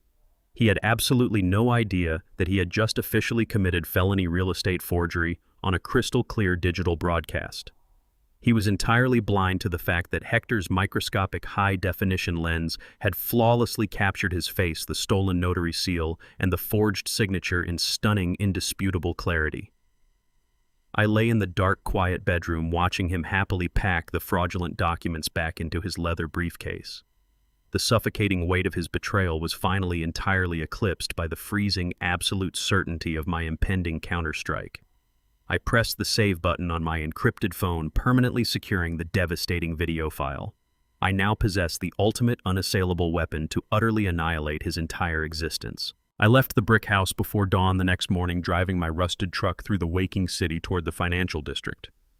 I parked in the subterranean garage of an incredibly secure private bank branch, a monolithic structure of reinforced steel and tinted glass entirely insulated from public view. Christopher, my relentless corporate attorney and trusted confidant, was already waiting for me inside a soundproof subterranean vault. He sat perfectly upright behind a massive polished mahogany conference table, his expression grave and strictly professional. The heavy steel door sealed behind me with a pneumatic hiss, completely isolating us from the outside world. Christopher had spent the entire night meticulously preparing the devastating legal instruments required to execute my final counterstrike. I sat opposite him, my posture rigid with a cold, unwavering determination. We immediately began the complex tactical maneuver of systematically dismantling the intricate blind corporate trusts I had established decades ago. Those highly secretive legal entities had completely shielded Sean and Emily from any financial liability while quietly funding their lavish, unearned lifestyles. I instructed Christopher to legally sever every single protective corporate veil without a single ounce of paternal hesitation. He methodically presented stack after stack of heavy legal documents, his sharp eyes scanning the intricate clauses, ensuring zero loopholes remained. We were actively executing a total financial decapitation, surgically removing their access to the vast wealth they so arrogantly believed they controlled. Christopher worked with ruthless efficiency, officially dissolving the anonymous holding companies that held their entire fabricated reality together. The impenetrable shield of anonymity I had built to protect my family was now being utilized as the ultimate weapon to legally obliterate my treacherous son. Every initialed page permanently stripped away another layer of their stolen security, leaving them completely exposed to the catastrophic consequences of their own blinding greed. With the blind trusts entirely dissolved, Christopher pushed the final, most devastating stack of property deeds directly across the polished mahogany table. These were not anonymous corporate transfers. I was officially publicly transferring total legal ownership of Emily's sprawling art gallery, Sean's downtown startup office, and their massive luxury suburban mansion directly into my own personal name. I reached into the inner pocket of my faded jacket and retrieved a heavy, solid gold fountain pen. My late wife had purchased this specific gold pen for our 20th wedding anniversary, spending months saving her own modest wages to surprise me. She had presented it to me with a bright, radiant smile, firmly stating it was meant to sign the documents that would eventually build our family legacy. Holding the cold metal now, I vividly felt her quiet, steady presence standing directly behind me in the underground vault. I knew with absolute certainty she would fully support the severe, agonizing action I was forced to take today.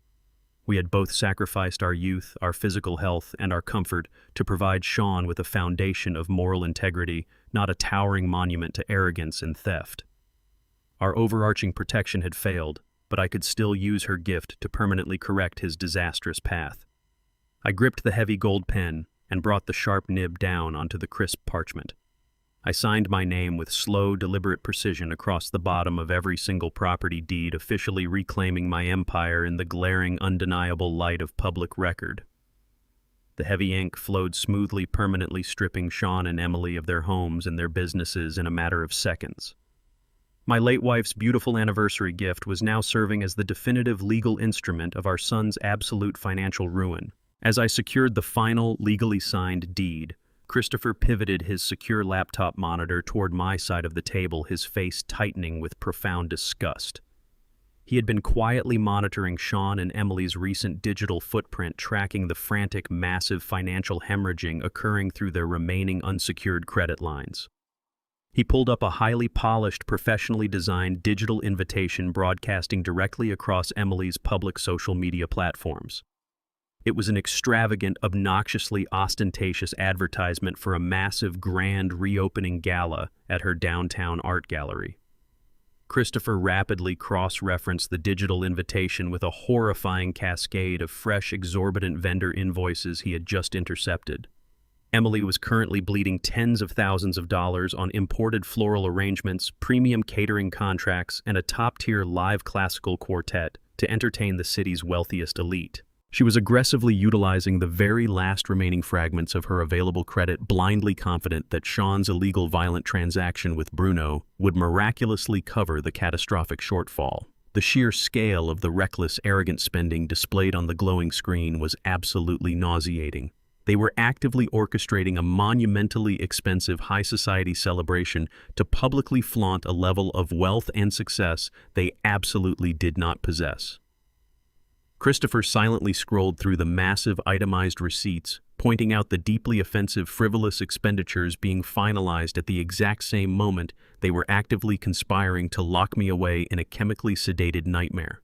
They genuinely believed their fabricated royal status was finally secured, totally oblivious to the brutal reality that I now held the absolute legal ownership of the very building where their pathetic, stolen celebration was arrogantly scheduled to take place. Their impending public triumph was entirely built upon a foundation of rot, and the massive structural collapse was now completely inevitable.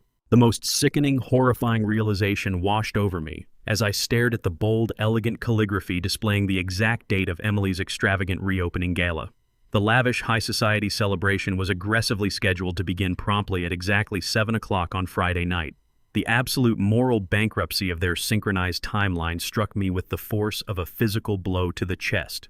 Friday morning was the exact moment they had so enthusiastically arranged for the state-mandated medical transport van to arrive at my brick house and permanently drag me into the locked, sterile psychiatric ward.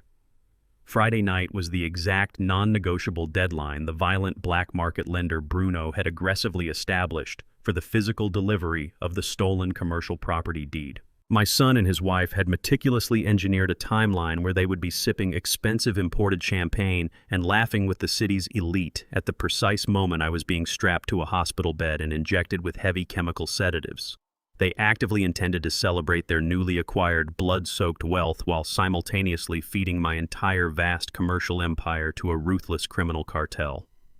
They felt absolutely zero hesitation about raising crystal glasses in a triumphant toast while their own father was actively being erased from existence. The breathtaking cruelty required to execute such a callous, synchronized betrayal completely extinguished any lingering fragment of paternal hesitation inside my heart. I looked up from the glowing laptop screen, meeting Christopher's unwavering, intense gaze across the polished mahogany table.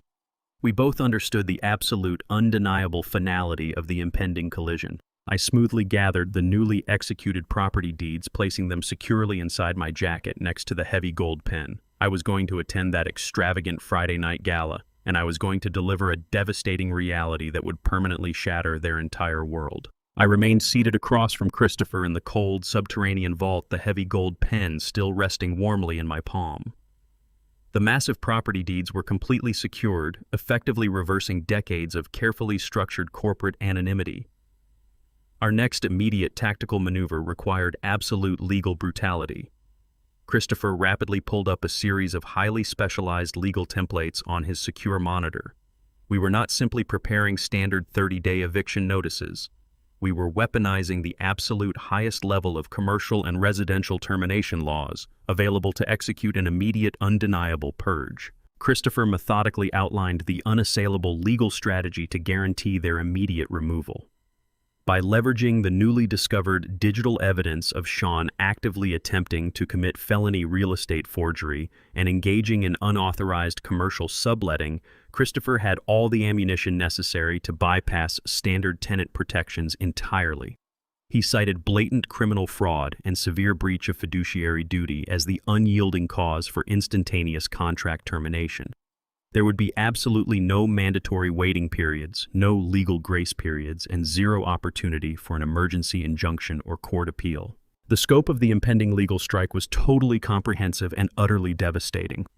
Christopher swiftly customized 3 separate, terrifyingly blunt legal notices. The first document targeted their sprawling luxury suburban mansion, instantly revoking their residency under emergency fraud statutes. The second notice completely locked down Sean's expensive downtown startup office, authorizing private security to immediately seize the premises.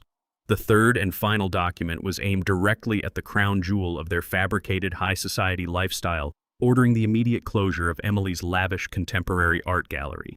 These heavily enforced legal instruments were meticulously drafted to leave absolutely no room for negotiation. Christopher utilized language so tight that no defense attorney could possibly unravel the orders before the locks were permanently changed. The financial guillotine was fully hoisted into position. While Christopher aggressively finalized the formatting of the eviction notices, he pushed a secondary tablet across the polished mahogany table for my review. The glowing screen displayed the beautifully designed homepage of Emily's exclusive downtown art gallery. Front and center on the sleek website was a lengthy, self-indulgent digital manifesto detailing her supposed rise to prominence within the city's competitive art scene.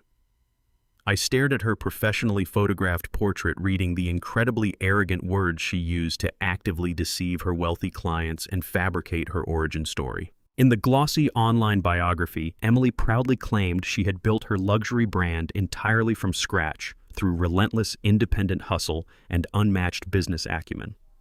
She painted a completely fictitious narrative of a self-made female entrepreneur who had bravely overcome immense financial hurdles to secure her prime commercial real estate. The manifesto was a sickening tapestry of absolute lies, meticulously crafted to project an image of pure, unassisted success while hiding the dark, parasitic reality of her actual existence.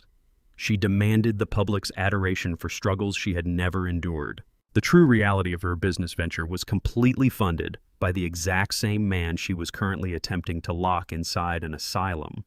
I vividly remembered sitting in my rusted truck 5 years ago, personally writing massive certified checks directly to the commercial contractors who framed her expensive gallery walls. I had paid out of pocket for the imported Italian marble flooring and the custom track lighting. Every single physical element of her so-called self-made empire was built utilizing the silent equity I had painstakingly transferred into her trust. Reading her arrogant, self-serving lies ignited a fresh wave of cold fury deep within my chest.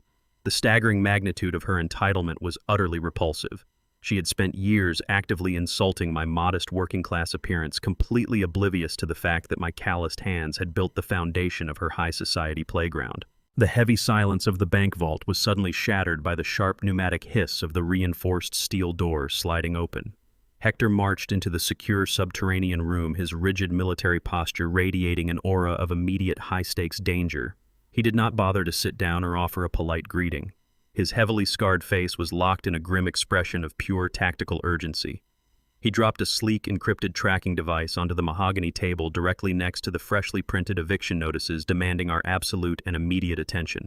Hector bluntly delivered a critical intelligence update that radically altered the entire physical dynamic of our impending Friday night confrontation.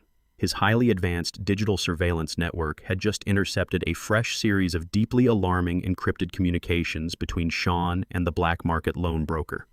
The initial plan involved Sean delivering the stolen commercial deed to a designated drop point controlled by Bruno's violent associates.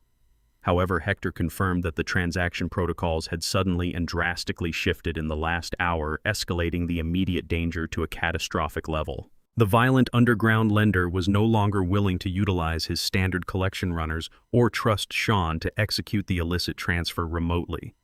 Bruno had officially communicated his intent to attend Emily's massive, extravagant gallery gala in person.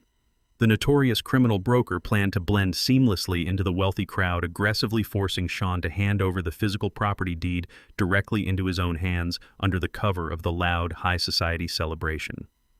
Sean had cowardly agreed to this terrifying arrangement, desperately hoping to quietly exchange the forged documents, while his wealthy guests sipped imported champagne, completely oblivious to the massive felony unfolding right beside them. The severe magnitude of Bruno's confirmed physical presence at the gallery completely shifted the tactical landscape from a bitter family dispute into a highly volatile, life-threatening crisis. Hector firmly placed both hands on the table, leaning forward to ensure I fully comprehended the lethal nature of the shadow lender. He detailed Bruno's extensive, brutal history of orchestrating devastating violence against desperate corporate clients who attempted to double-cross his operations. The man did not travel anywhere without a heavily armed security detail seamlessly integrated into his immediate surroundings, entirely prepared to execute maximum force at a moment's notice. Hector bluntly warned me that if I intentionally crashed the Friday night gala to serve the eviction notices and confront my son, I would be walking completely unarmed directly into a room actively monitored by professional cartel enforcers. He strongly advised me to reconsider my timeline, urging me to let the police handle the forged document exchange to avoid the inevitable chaos. He argued that the physical danger was simply too extreme for me to willingly walk into a localized war zone simply to deliver a message. I stared down at the terrifying intelligence report, completely absorbing the sickening intersection of this impending Friday night disaster. At the exact same moment, a psychiatric transport van would be idling in my empty driveway, waiting to violently strap me into a chemically sedated nightmare. My cowardly son would be frantically handing over my life's work to an armed criminal. The absolute moral bankruptcy of celebrating their fabricated success while actively facilitating my permanent institutionalization was entirely unforgivable. I slowly reached out and firmly grasped the stack of freshly printed eviction notices. I looked Hector directly in the eyes and firmly rejected his tactical advice. I absolutely refused to hide in the shadows. I was going to walk through the front doors of that lavish gallery on Friday night. I drove my rusted truck away from the financial district, navigating the busy morning traffic with a cold, singular focus. Hector's grim warnings regarding the heavily armed cartel enforcers echoed in my mind, but fear had entirely evaporated from my system. I parked in the designated visitor lot of the main downtown police precinct. The imposing concrete and glass structure hummed with typical chaotic civic activity. I walked through the heavy automated sliding doors, ignoring the long, winding line of frustrated civilians waiting to speak with the weary desk sergeants. A young, inexperienced uniform immediately stepped into my path, raising his hand to aggressively redirect me toward the back of the crowded queue. He took one look at my faded denim jacket and scuffed steel-toed boots, immediately classifying me as a confused, wandering vagrant who had stumbled into the wrong municipal building. I did not break my stride or offer a polite explanation. I looked right through the young officer, projecting a lifetime of hardened, undeniable authority. A senior desk sergeant looked up from his cluttered terminal, recognizing my face instantly. He sharply commanded the rookie to stand down and clear the path.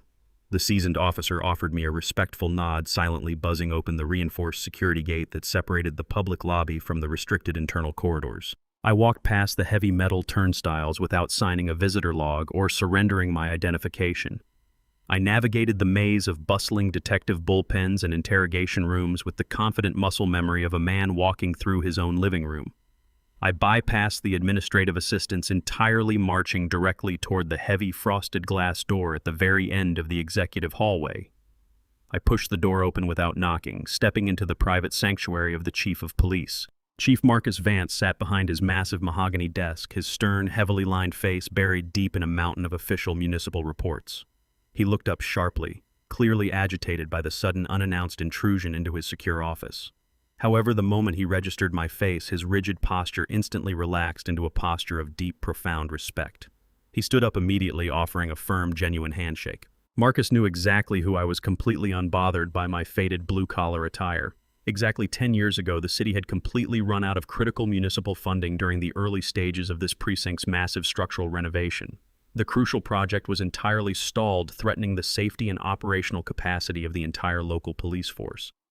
I had personally stepped in, quietly deploying my own elite construction crews to finish the sprawling facility.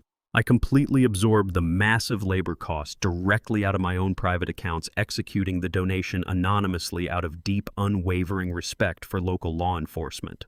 Marcus had been a newly promoted captain back then, and he had never forgotten the silent, uncredited financial salvation I had provided his department. I did not waste time exchanging pleasantries or reminiscing about past favors. I sat in the leather chair opposite his desk, pulling my encrypted mobile device from my jacket pocket. I slid the secure phone across the polished surface, instructing him to review the digital files immediately. Marcus pressed play, his seasoned eyes narrowing as he watched the crystal-clear hidden camera footage of Sean aggressively handing the thick envelope of cash to the corrupt psychiatric specialist.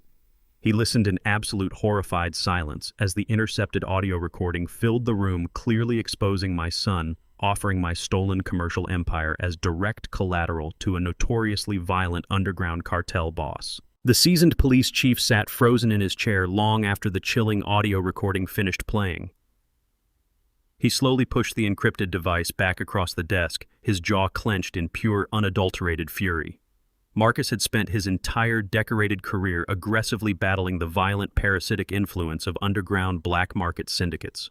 Hearing the infamous name Bruno casually mentioned in conjunction with a massive multi-million-dollar real estate extortion plot instantly elevated the situation from a tragic domestic dispute into a high-priority organized crime crisis. He explicitly confirmed Hector's grim intelligence, stating that Bruno was an incredibly dangerous, heavily armed predator who operated completely outside the boundaries of civil law. The chief was utterly repulsed that my own son was actively inviting this level of lethal, unrestricted violence into our lives simply to cover his own pathetic financial failures. Marcus immediately pulled a secure tactical radio from his belt, bypassing standard dispatch channels entirely. He initiated a direct, heavily encrypted connection to his elite, highly specialized undercover narcotics and organized crime division. We began rapidly outlining a comprehensive high-stakes tactical deployment to surround the upcoming Friday night gala. Marcus confirmed he would silently flood the extravagant high society event with his most experienced plainclothes detectives. They would be seamlessly dressed in tailored evening wear, blending perfectly into the wealthy, arrogant crowd Emily had so eagerly invited. The undercover officers would establish a secure, invisible perimeter around the primary gallery floor, meticulously monitoring every single point of entry and exit to intercept any hostile movement. They needed to allow the illegal transaction to physically begin to ensure they captured the absolute, undeniable burden of proof required for a massive federal indictment. We were actively transforming Emily's lavish celebration into an inescapable law enforcement trap. Marcus finalized the intricate tactical deployment, issuing strict immediate orders to his specialized division commanders. He ensured that heavy tactical assault units would remain completely out of sight, stationed in unmarked surveillance vans in the surrounding downtown alleys. They would be entirely ready to breach the gallery the exact second Bruno's armed enforcers displayed any sign of physical aggression. After securing the operational logistics, the chief turned his intense focus back to me. He leaned forward across his desk, utilizing a heavy, severely cautionary tone. He forcefully advised me to remain completely away from the gallery on Friday night. Marcus bluntly warned me that a live, unscripted confrontation involving a desperate cornered cartel broker and my cowardly son was an incredibly volatile, highly unpredictable powder keg. He promised to personally oversee the strategic arrests, assuring me that Sean would be safely taken into federal custody alongside Bruno. He emphasized that remaining entirely absent would completely neutralize the immediate threat to my life and smoothly secure my commercial property. The chief begged me to stay secure inside my home, protected by a dedicated patrol unit, while his specialized officers quietly dismantled the violent criminal conspiracy. I looked the seasoned police veteran directly in his sharp, concerned eyes. I deeply appreciated his tactical wisdom and his genuine desire to shield me from the impending violence. However, I completely rejected his professional advice without a single ounce of hesitation. I stated with absolute freezing clarity that my son had orchestrated this entire monstrous betrayal, actively selling my freedom to a violent criminal simply to maintain his fraudulent lifestyle. I had spent decades quietly fixing his massive destructive mistakes from the safety of the shadows. I was not going to hide in my house while strangers cleaned up his ultimate failure. I was going to walk directly through the front doors of that lavish gallery, confront the danger head-on, and personally deliver the absolute consequences he deserved. The pale gray light of early Friday morning crept across the cracked concrete of my driveway as the heavy rumble of a commercial engine shattered the suburban silence. I stood perfectly still behind the sheer curtains of my living room window, watching the grim execution of my son's ultimate betrayal unfold exactly as he had planned. Sean pulled his gleaming luxury sedan up to the curb, leaving the engine idling smoothly. He did not park in the driveway. He deliberately left the primary path entirely unobstructed for the massive, unmarked white transport van that rolled to a heavy stop directly behind him. The vehicle was completely devoid of any comforting medical insignia, projecting the stark utilitarian reality of a state-run psychiatric containment unit designed exclusively for forced extractions. The heavy rear doors of the transport van swung outward with a sharp metallic screech. Two massive, broad-shouldered orderlies stepped out onto the damp pavement. They wore thick, padded gray uniforms and moved with the bored, mechanical efficiency of men who were entirely accustomed to subduing desperate, terrified patients. The taller of the two men unclipped a heavy set of thick canvas medical restraints from his utility belt, casually letting the reinforced straps dangle from his thick fingers. They did not carry medical bags or stethoscopes. They were explicitly there to perform a physical abduction under the strict guise of a state-sanctioned medical evacuation. My son remained firmly planted beside the pristine passenger door of his expensive car, physically distancing himself as much as possible from the violent reality he had actively orchestrated. He aggressively stared down at the glowing screen of his mobile phone, his thumbs moving in rapid, nervous twitches. He was completely terrified of witnessing the actual physical consequences of his purchased fraud. Sean adamantly refused to look up toward the front porch, explicitly avoiding any chance of making eye contact with the man whose entire life he was actively destroying. His rigid, cowardly posture spoke volumes about the rotting core of his character. He eagerly wanted the massive financial rewards of locking his father away in a chemically sedated nightmare, but he absolutely lacked the basic human courage to watch the brutal transaction take place. He simply wanted the orderlies to silently drag me away so he could rush downtown and hand my stolen commercial deed over to a violent cartel broker without any further emotional discomfort. I turned away from the window, smoothed the collar of my faded denim jacket, and picked up the small, worn canvas duffel bag resting on the entryway table. I did not possess a single ounce of fear or hesitation as I firmly grasped the brass doorknob. I pushed the heavy wooden front door open and stepped out onto the porch, standing tall against the biting morning chill. The two burly orderlies immediately stopped their advance, slightly surprised by my completely calm, dignified presence. They clearly expected to find a trembling, deeply confused elderly man cowering in a dark corner, not a silent, composed figure waiting for them with his luggage neatly packed. The men exchanged a quick, highly arrogant glance, completely dismissing my calm demeanor as a symptom of severe cognitive disconnect. They began walking up the short concrete walkway, their heavy boots thudding loudly against the pavement. Their eyes scanned my posture with undisguised patronizing pity, evaluating me as a fragile, malfunctioning piece of obsolete machinery that simply needed to be forcibly hauled away to the scrapyard. They saw a frail senior citizen requiring thick canvas straps to prevent him from breaking his own brittle bones. I looked at their thick arms and broad shoulders, feeling a deep, silent amusement rising in my chest. They possessed absolutely no idea who they were attempting to physically intimidate. Looking at their muscular frames, I vividly recalled the grueling, punishing decades I spent building my real estate empire entirely from the ground up.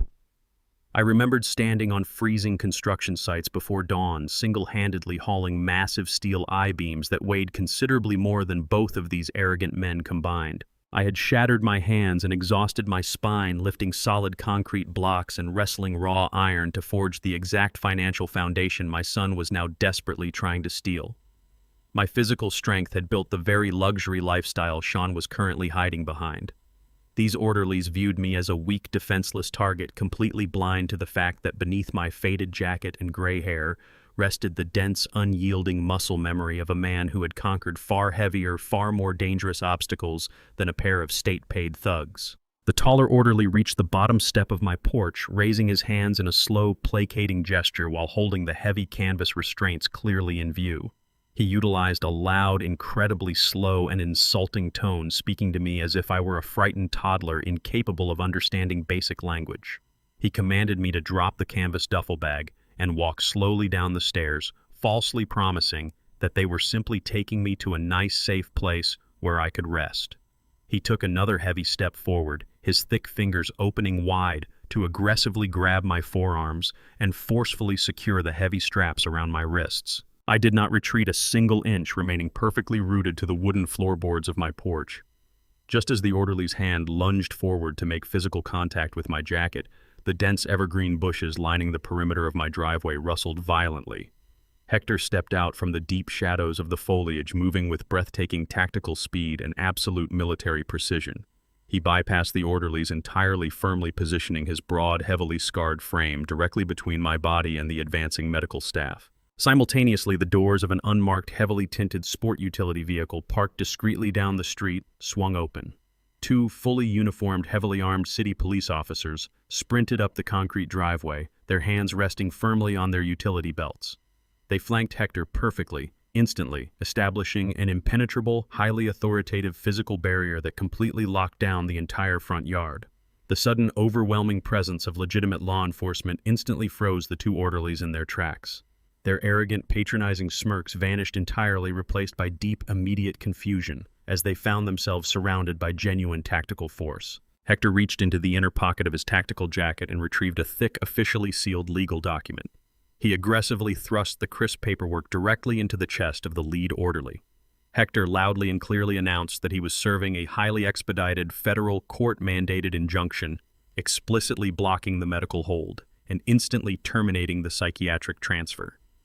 He stated with absolute, undeniable legal authority that the preliminary psychiatric evaluation authorizing the extraction was a documented, verified criminal fraud. The federal injunction explicitly ordered the immediate cessation of all medical actions against my person under the severe penalty of federal prosecution. The lead orderly stumbled backward, his eyes widening in pure shock as he frantically scanned the glowing red federal stamp and the undeniable judicial signatures validating the heavy document. He instantly recognized the catastrophic legal peril he was standing in. The medical staff immediately dropped their aggressive posture, raising their hands defensively and backing away from the porch. They loudly declared they were simply state contractors, following dispatch orders, desperately attempting to distance themselves from the explosive criminal fraud they had unknowingly walked into. They rapidly retreated toward the safety of their white transport van, eager to escape the massive federal trap that had just snapped shut. Down by the curb, Sean finally looked up from his glowing mobile phone, drawn by the sudden commotion and the shouting. The color drained entirely from his face, leaving his skin a sickly, terrified gray. His jaw dropped open as he stared at the uniformed police officers and the retreating medical van. The pristine, foolproof trap he had meticulously purchased to lock me away and secure his illicit fortune was crumbling into absolute dust right before his eyes. He realized with sickening, paralyzing clarity that his corrupt doctor had been exposed, and his cowardly path to the commercial deed was permanently blocked. He was now totally out of time, stripped of his medical cover, and facing a violent, unyielding deadline with Bruno tonight. Sean stood paralyzed beside his luxury car, completely exposed to the catastrophic consequences of his own monumental greed. The silent adjustment had officially broken into the light. Sean stood paralyzed beside the pristine passenger door of his luxury sedan, his arrogant facade completely shattering into a million jagged pieces. The stark realization that his meticulously purchased medical trap had fundamentally failed hit him with the devastating force of a physical blow. The color drained entirely from his face, leaving his skin a sickly, terrified shade of gray as he stared blankly at the uniformed police officers firmly securing my front yard. Hector's presentation of the heavy federal injunction had instantly neutralized the aggressive medical orderlies, turning Sean's hired abductors into fearful contractors frantically attempting to avoid severe federal prosecution. Sean realized his corrupt psychiatric evaluation had been legally intercepted and exposed as a massive criminal fraud. His chest began to heave with rapid, shallow breaths as sheer panic overtook his nervous system. He darted anxious, terrified glances between the authoritative law enforcement personnel and the retreating white transport van. The horrifying reality of his exposed position crashed down upon him. He understood that the fraudulent doctor's report could easily be traced back to his bank accounts, making his immediate arrest a highly probable outcome if he remained on the scene to answer any official questions. He did not step forward to defend his actions or demand an explanation from the officers surrounding the property. Instead, the raw survival instinct of a cornered, desperate animal completely consumed his rational thought. He physically shrank back toward his vehicle, his hands shaking violently as he fumbled for his electronic key fob. The sleek car chirped loudly, unlocking the heavy doors. Without a single word of explanation to the medical staff he had hired and refusing to make any eye contact with the father he had attempted to permanently institutionalize, Sean threw himself into the driver's seat. He slammed the heavy door shut, sealing himself inside the expensive leather interior. The powerful engine roared to life as he aggressively threw the transmission into reverse. The tires screeched violently against the asphalt as he backed out of the driveway, completely abandoning the ruined medical trap to speed toward the commercial district to finalize the massive loan deal with Bruno at the gala. I stood perfectly still on my concrete front porch, the morning wind biting at my faded denim jacket, watching the glowing taillights of his luxury vehicle disappear down the quiet suburban street. He was desperately fleeing the complete collapse of his own sinister trap, leaving a chaotic mess of confused medical contractors and armed police officers in his pathetic wake. It was the exact same predictable cowardly behavior I had witnessed, with painful clarity for his entire 35 years of existence. Sean never possessed the fundamental courage to stand his ground in a single fight his entire life. From his earliest days navigating minor conflicts on the school playground to his disastrous, highly leveraged adult business ventures, his immediate instinct was always absolute cowardly flight. Whenever a conflict escalated beyond his control or a severe consequence loomed over his head, he simply turned his back and ran away as fast as his legs could carry him. He fundamentally lacked the moral spine required to face the devastation he routinely caused. He had spent his entire privileged existence operating under the pathetic assumption that his father would invariably step into the breach to clean up the wreckage. I had spent decades quietly absorbing the damage he caused, paying off his youthful debts, smoothing over his professional failures, and shielding him from the harsh reality of absolute accountability. My misguided enabling protection had directly cultivated this exact manifestation of supreme cowardice. I remained firmly planted on the concrete steps, projecting the unmovable, steady presence of a man who had finally stopped enabling a monster. His desperate, frantic retreat was the ultimate confirmation of his hollow character. He believed he could outrun his failures by speeding toward Emily's gallery to finalize the illegal commercial deed transfer with a violent cartel broker. Sean was racing blindly toward a much more devastating collision, completely unaware that his escape route was a literal dead end. Hector turned away from the bewildered medical staff and offered me a sharp, acknowledging nod of pure tactical solidarity. The defensive perimeter had held perfectly, and the immediate physical threat of my forced institutionalization was entirely neutralized. I stepped down from the wooden porch, walking past the retreating white transport van with my worn canvas duffel bag gripped tightly in my right hand. I moved with calm, deliberate purpose toward Hector's idling sport utility vehicle, ignoring the chaotic chatter of the medical orderlies frantically calling their central dispatch center. I opened the heavy passenger door and climbed into the darkened utilitarian cabin of the unmarked vehicle. Hector slid seamlessly behind the steering wheel, instantly shifting the powerful engine into drive. We rolled out of the quiet suburban neighborhood, smoothly integrating into the heavy flow of early morning commuter traffic. Hector maintained a safe, highly strategic distance, utilizing his extensive military surveillance training to effortlessly track Sean's frantic path toward the bustling commercial district of the city. Sean was driving with reckless, panicked aggression, weaving dangerously between lanes as he sped toward the city center. His erratic movements broadcasted the sheer terror currently consuming his mind. We trailed him through the dense urban grid, the towering glass skyscrapers reflecting the pale morning light as the city slowly woke up to another business day. The atmosphere inside Hector's vehicle was thick with a cold, focused intensity. We were actively hunting a desperate, cornered criminal who was currently racing to hand over a massive, fraudulent real estate portfolio to an armed syndicate broker. As we navigated the congested downtown avenues, the encrypted mobile device in my jacket pocket vibrated with an incoming priority transmission. I pressed the secure connection button, instantly recognizing Christopher's sharp, authoritative voice piercing the digital silence. The relentless corporate attorney was calling directly from his fortified law office, providing critical real-time updates regarding the rapidly evolving situation at Emily's sprawling contemporary art gallery. His tone was clipped and purely professional, devoid of any unnecessary pleasantries, as he confirmed our ultimate counterstrike was officially in motion. Christopher rapidly confirmed that Police Chief Marcus Vance had flawlessly executed the intricate tactical deployment we had engineered just hours prior. A highly specialized unit of elite plainclothes officers was already fully embedded inside the lavish venue. They were meticulously dressed in tailored evening wear, blending perfectly with the arrogant high society catering staff and early event coordinators preparing for the extravagant Friday night gala. The invisible law enforcement perimeter was officially locked in place, securing the entire location without raising a single alarm. The undercover detectives had meticulously secured every single structural exit and established covert surveillance positions overlooking the primary exhibition floor. They were strictly ordered to remain entirely unobserved until Sean and Bruno actively engaged in the physical exchange of the forged commercial property deed. Christopher assured me that the heavily armed tactical assault teams were also fully positioned in unmarked surveillance vans parked discreetly in the adjacent service alleys, completely ready to violently breach the gallery the exact moment the illegal transaction occurred. I ended the secure transmission staring out through the tinted windshield at the rapidly approaching downtown arts block. Sean's luxury sedan abruptly swerved into the private VIP parking structure directly beneath Emily's gallery. The final explosive confrontation was now absolutely imminent. My cowardly son firmly believed he was about to secure his financial salvation through a violent black market alliance.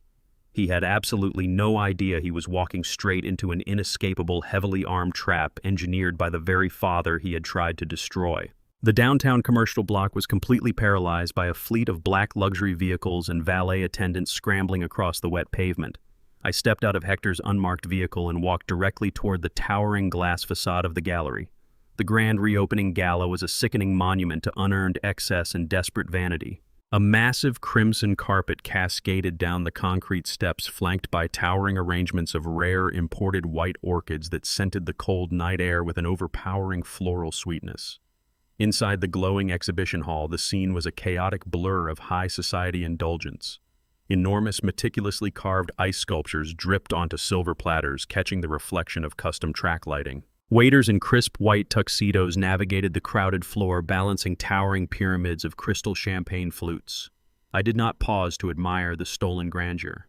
I walked straight through the heavy glass double doors, my steel-toed work boots leaving faint, dusty footprints across the pristine Italian marble. The heavy polished doors whispered shut behind me, instantly sealing me inside a world constructed entirely of stolen money and arrogant lies. I stood motionless just inside the entryway, my faded denim jacket and calloused hands creating a jarring, violent visual contrast against the sea of designer gowns and tailored silk suits. I was a ghost of the working class intruding upon a fabricated royal court. The rhythmic, elegant notes of a live classical string quartet drifted down from the mezzanine, providing a serene soundtrack to the massive felony actively unfolding somewhere deep within the VIP lounge. I adjusted the strap of my worn canvas duffel bag, my eyes scanning the massive room for any sign of my cowardly son or the armed cartel enforcers hiding among the oblivious elite. I took a deep, steadying breath, preparing to tear down the very walls I had paid to build. The ambient hum of privileged conversation began to fracture the moment my presence registered among the nearest cluster of wealthy patrons. A circle of affluent investors holding delicate porcelain appetizer plates abruptly stopped talking, their eyes dropping instinctively to my scuffed, dirt-caked boots. Their initial confusion rapidly morphed into unfiltered, visceral disgust. They stared at me with the aggressive indignation of royalty witnessing a stray dog wander onto their manicured estate. I ignored their hostile whispers, stepping further into the brightly lit showroom. A waiter carrying a silver tray of beluga caviar abruptly swerved to avoid crossing my path, his nose crinkling in blatant revulsion.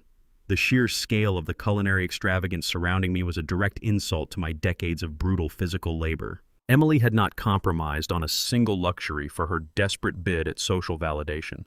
She had authorized an initial deposit of $50,000 for the premium catering contracts alone.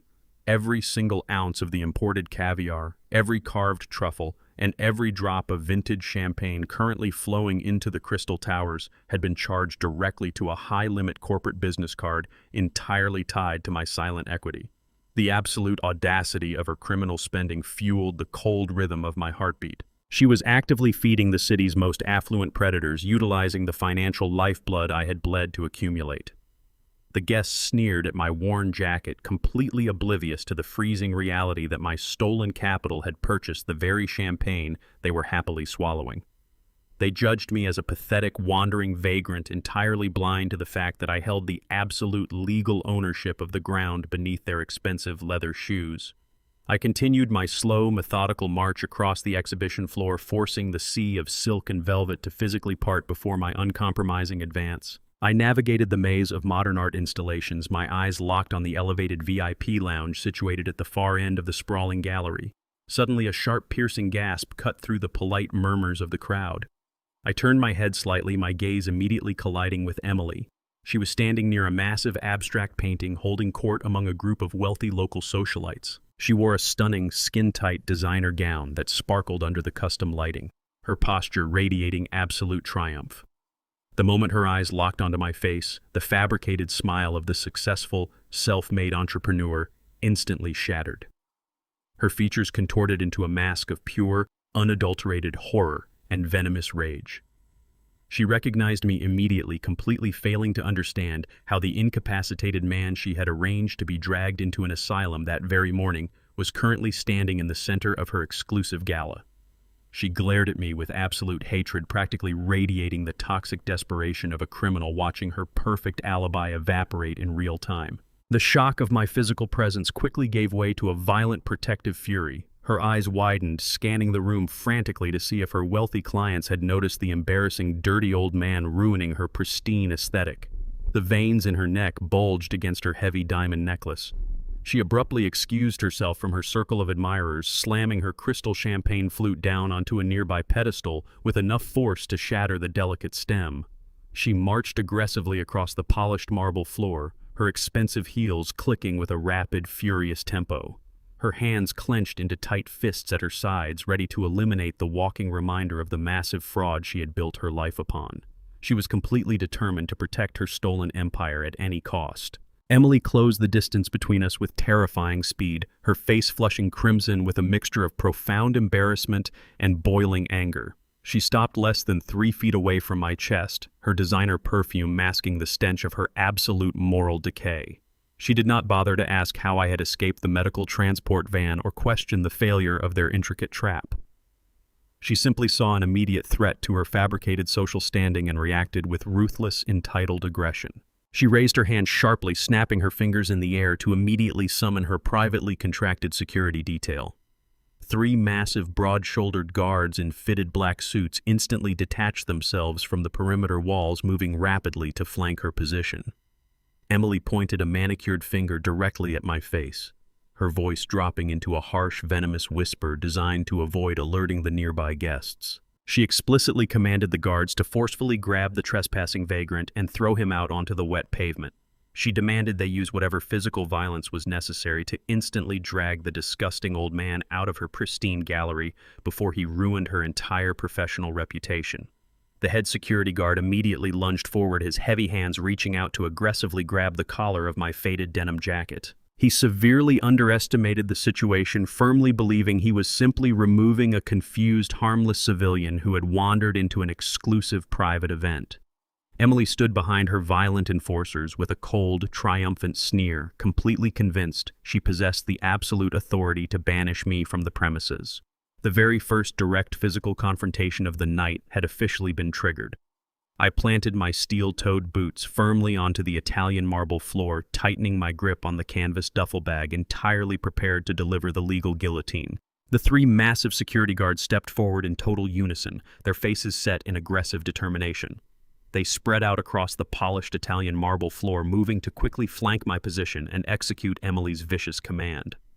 They expected an incredibly easy target, firmly believing they were simply removing a confused vagrant who had wandered into an exclusive private event.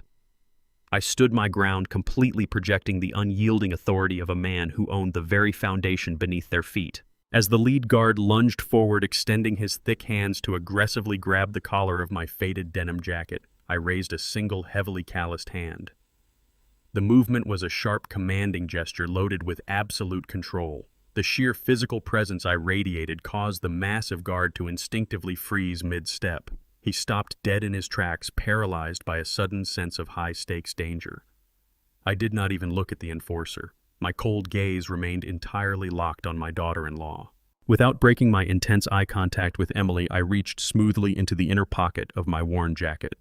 My fingers closed around the thick, heavy legal envelope Christopher had meticulously finalized inside the secure bank vault. I pulled the dense package free, moving with deliberate, terrifying precision. I stepped right past the hesitating security guards as if they were mere statues. I closed the final gap and pressed the rigid legal envelope directly against Emily's chest. I raised my voice, ensuring my words carried absolute devastating clarity over the elegant background music. I loudly announced to the entire gallery that she was currently holding an immediate, non-negotiable eviction notice for the commercial property we were standing in, officially branding her a fraud. Emily gasped sharply, her manicured fingers instinctively clutching the thick parchment tight against her expensive designer gown. Her panicked eyes dropped immediately from my furious face down to the heavy red wax seal stamped prominently across the front of the envelope. She instantly recognized the undeniable official crest of the city court glowing under the custom track lighting. The absolute worst nightmare she could possibly imagine had just physically materialized in the center of her triumphant grand reopening gala. The severe legal reality of the document crashed over her with the destructive force of a tidal wave. She ripped the heavy envelope open with violently shaking fingers, her eyes frantically scanning the ruthless, uncompromising legal terminology Christopher had drafted. The document explicitly cited massive criminal fraud and completely unauthorized commercial subletting as the unassailable cause for termination. There was absolutely no mandatory waiting period, no legal grace period, and no opportunity for a protective court injunction. She was legally commanded to vacate the premises instantly. In a blinding flash of horrifying clarity, Emily realized that her entire carefully curated identity was completely fraudulent. Her massive social media following her elite brand and her entire public persona as a fiercely independent self-made entrepreneur were entirely built upon a foundation of aggressive lies. Her extravagant high society life was officially and legally over. She was forced to brutally accept the crushing reality that her entire empire was physically constructed on land she did not own. I had personally handed massive certified checks to the very contractors who built her sleek storefront. She had spent years actively insulting my modest working-class appearance, totally oblivious to the fact that my calloused hands had financed every single brick of her lavish existence. The head security guard leaned forward over Emily's trembling shoulder, catching a very clear, highly intimidating glimpse of the official state judicial seals. He rapidly read the severe, uncompromising eviction language stamped across the thick legal parchment. As a licensed private security contractor, he immediately recognized the catastrophic legal peril of violently interfering with a federal court order. He realized instantly that I was the absolute legitimate owner of the commercial property, and his current employer was nothing more than an illegal trespasser actively committing a massive felony. He refused to become an accessory to her rapidly collapsing scheme. He immediately signaled his men to stand down, taking 3 rapid, deliberate steps backward to physically distance his team from the exploding criminal fraud. The massive guards rapidly retreated into the deep shadows of the gallery perimeter, completely abandoning Emily to face the brutal consequences of her crimes entirely alone. They were highly paid to forcefully handle unruly, intoxicated guests, not to physically assault the legal landlord of the building in front of a massive crowd of wealthy witnesses. The primary physical threat standing in my way dissolved instantly into the background. Emily stood completely frozen in the exact center of the polished Italian marble floor, her lavish, stolen world aggressively disintegrating around her. I did not waste another single second looking at her shattered, terrified expression. Her ultimate punishment was already legally sealed. I bypassed her paralyzed figure entirely, my heavy steel-toed boots echoing loudly as I marched across the main showroom floor. The wealthy elite guests instinctively parted like the Red Sea, staring in stunned, breathless silence as I carved a direct, unobstructed path toward the back of the massive venue. I navigated smoothly through the maze of towering ice sculptures and obscenely expensive imported orchids. My unwavering focus remained completely locked on my ultimate target located at the very back of the sprawling gallery.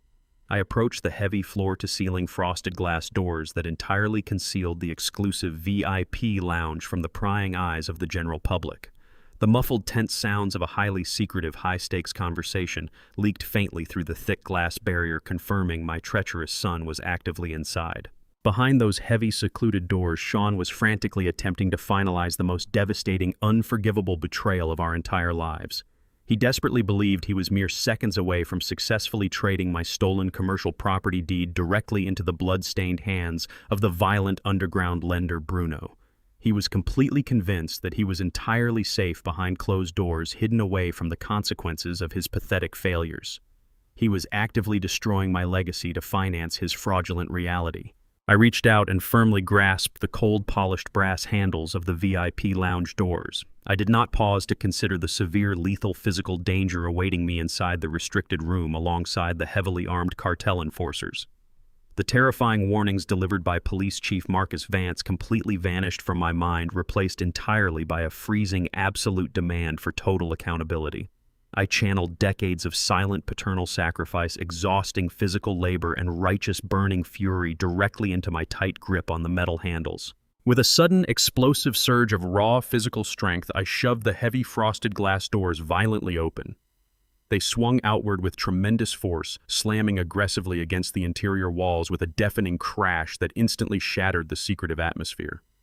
I stepped boldly into the room, coming face to face with Sean Bruno and the absolute climax of their treacherous conspiracy. The heavy frosted glass doors crashed violently against the padded interior walls of the VIP lounge, the explosive noise shattering the tense, hushed atmosphere of the illicit negotiation.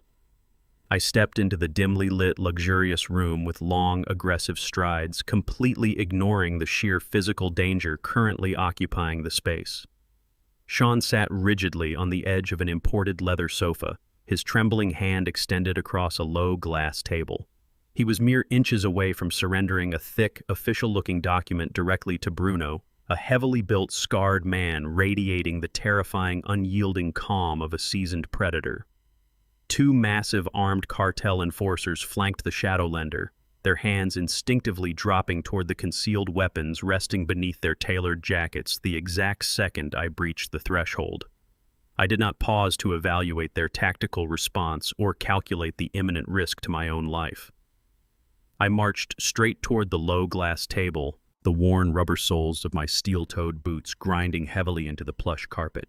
Before Sean could even process the horrifying reality of my physical presence, I violently snatched the massive forged commercial deed directly from his trembling fingers. The two armed enforcers instantly drew their weapons, the heavy metallic click of chambers being chambered echoing sharply through the confined room.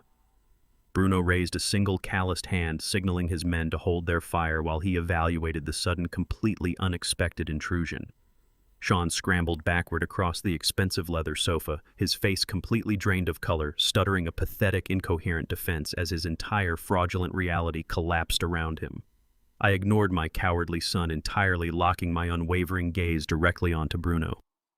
I utilized a freezing, absolute tone of unyielding authority to introduce myself not as a victim, but as the sole legitimate owner of the multi-million-dollar commercial property his pathetic associate was attempting to sell. I reached into my faded denim jacket and pulled out a thick official police dossier meticulously compiled by Chief Vance and Christopher. I slammed the heavy file down onto the glass table directly in front of the criminal broker. The dossier contained undeniable, crystal-clear digital proof of Sean's elaborate forgery, including high-definition surveillance photographs of the stolen notary seal and full federal documentation exposing the commercial deed as a worthless, fabricated piece of paper. Bruno slowly opened the thick folder, his cold eyes rapidly scanning the undeniable evidence of the massive scam. His face hardened into a mask of pure, violent disgust as he realized Sean had actively attempted to defraud a major criminal syndicate. He closed the dossier with a sharp snap, glaring at Sean with absolute, terrifying hatred. Bruno sharply snapped his fingers, ordering his armed men to completely lower their weapons and stand down. He recognized a federal trap when he saw one, and he possessed absolutely zero intention of taking the fall for an amateur's pathetic forgery. As the cartel enforcers holstered their weapons, the heavy frosted glass doors burst open behind me. The elite plainclothes detectives flooded into the VIP lounge, their service weapons drawn and their badges clearly displayed over their tailored evening wear. They moved with absolute military precision, instantly securing the perimeter and physically separating the dangerous elements within the room. Chief Vance stepped through the doorway, his presence demanding total compliance as his officers rapidly took control of the volatile situation. Bruno and his men were swiftly and professionally detained, neutralized before a single shot could be fired. With the immediate physical threat entirely eliminated, I turned my attention back to the massive, undeniable moral reckoning I had come to deliver. I walked purposefully toward the sophisticated digital control panel mounted on the far wall of the VIP lounge, the central nervous system governing the gallery's expensive, custom-designed audio network. I pulled a simple auxiliary cable from my pocket and jammed it directly into the encrypted mobile device I had carried since that terrifying night on the hardwood floor. I bypassed the live string quartet entirely, overriding the elegant classical music echoing through the massive exhibition hall. I pressed play on the primary audio file, cranking the volume dial to maximum capacity. The crystal-clear recording of my desperate 911 emergency call suddenly blasted through the state-of-the-art surround sound speakers, filling every corner of the extravagant high society gala with the raw, terrifying sound of a man actively dying.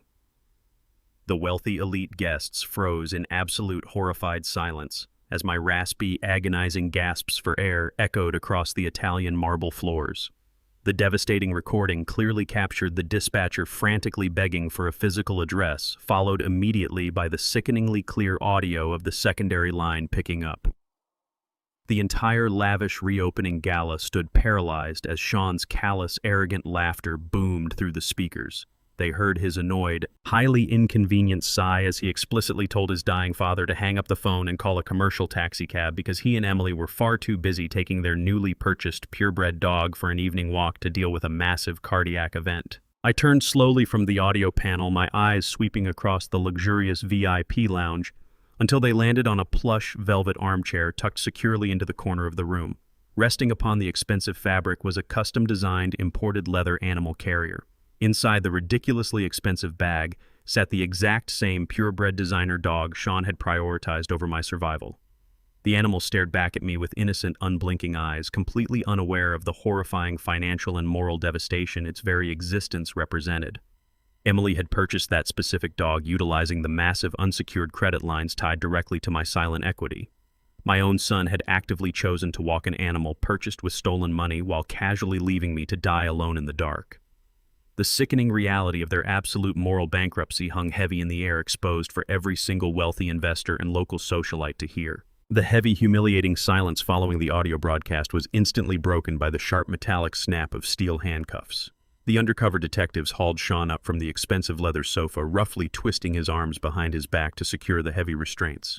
He offered absolutely zero physical resistance, his head hanging low in ultimate pathetic defeat, as the officers loudly read him his rights, explicitly citing massive real estate fraud and severe felony elder abuse. Emily was dragged into the VIP lounge by two female officers moments later, her designer gown rumpled and her face streaked with ruined mascara.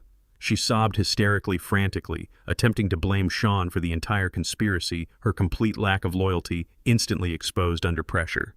The police aggressively marched the handcuffed couple out of the private lounge and directly across the massive, brightly lit exhibition floor. Sean and Emily were paraded through the center of their ruined high society gala, violently shoved past the towering ice sculptures and the imported orchids. Their wealthy elite guests stared in absolute unforgiving disgust, whispering harshly as the fabricated empire completely collapsed in a spectacular, highly public display of absolute ruin. Their entire identity was permanently annihilated. 3 months later, the early morning sun burned away the lingering autumn frost as I sat quietly on the wooden porch of my modest working-class home. The crisp, clean air carried the familiar scent of blooming evergreens and damp soil. I held a chipped ceramic mug of steaming black coffee, my calloused hands wrapping comfortably around the warm surface. I watched the golden light slowly illuminate the towering steel and glass skyline of the distant commercial district, a sprawling metropolis I had literally broken my back to help build over 40 long years. My sprawling real estate portfolio was fully secured, the massive commercial deeds permanently legally restructured to ensure complete transparency and absolute protection against any future manipulation. Christopher had worked tirelessly alongside Chief Vance to finalize the extensive federal indictments, ensuring the criminal consequences of the massive fraud were entirely inescapable. The heavy, suffocating anxiety that had plagued my existence for months was completely gone, replaced by a profound, unyielding sense of genuine peace. A sharp, metallic clatter briefly interrupted the morning silence as the neighborhood mail carrier dropped a stack of letters into the rusted aluminum box at the end of my driveway. I walked down the concrete path, retrieving the small bundle of daily correspondence. Resting at the very top of the pile was a cheap standard-issue envelope stamped with the official insignia of the county correctional facility. The jagged, familiar handwriting on the front clearly indicated the letter was from Sean. I did not pause to examine the desperate apologies or the pathetic pleas for forgiveness I knew were waiting inside. I did not owe him my time, my resources, or my emotional labor. I walked back up the driveway, dropping the unopened envelope directly into the plastic trash bin waiting by the curb. I returned to my porch, took a slow, deep sip of my black coffee, and watched the sunrise, finally completely free. The ultimate lesson learned from this harrowing ordeal is that authentic familial love can never be purchased, forced, or sustained through endless financial sacrifice. When you continuously enable destructive behavior to shield your loved ones from the harsh consequences of their own actions, you do not protect them. Instead, you actively cultivate a monstrous entitlement that will eventually consume you both. True strength requires setting impenetrable boundaries and demanding absolute accountability, even when it breaks your heart. Dignity is reclaimed the exact moment you stop financing your own abuse and finally walk away from those who only value your wallet. Share your thoughts in the comments below regarding Joseph's incredible journey, and remember to like and subscribe for more thrilling tales of reclaimed justice and absolute accountability.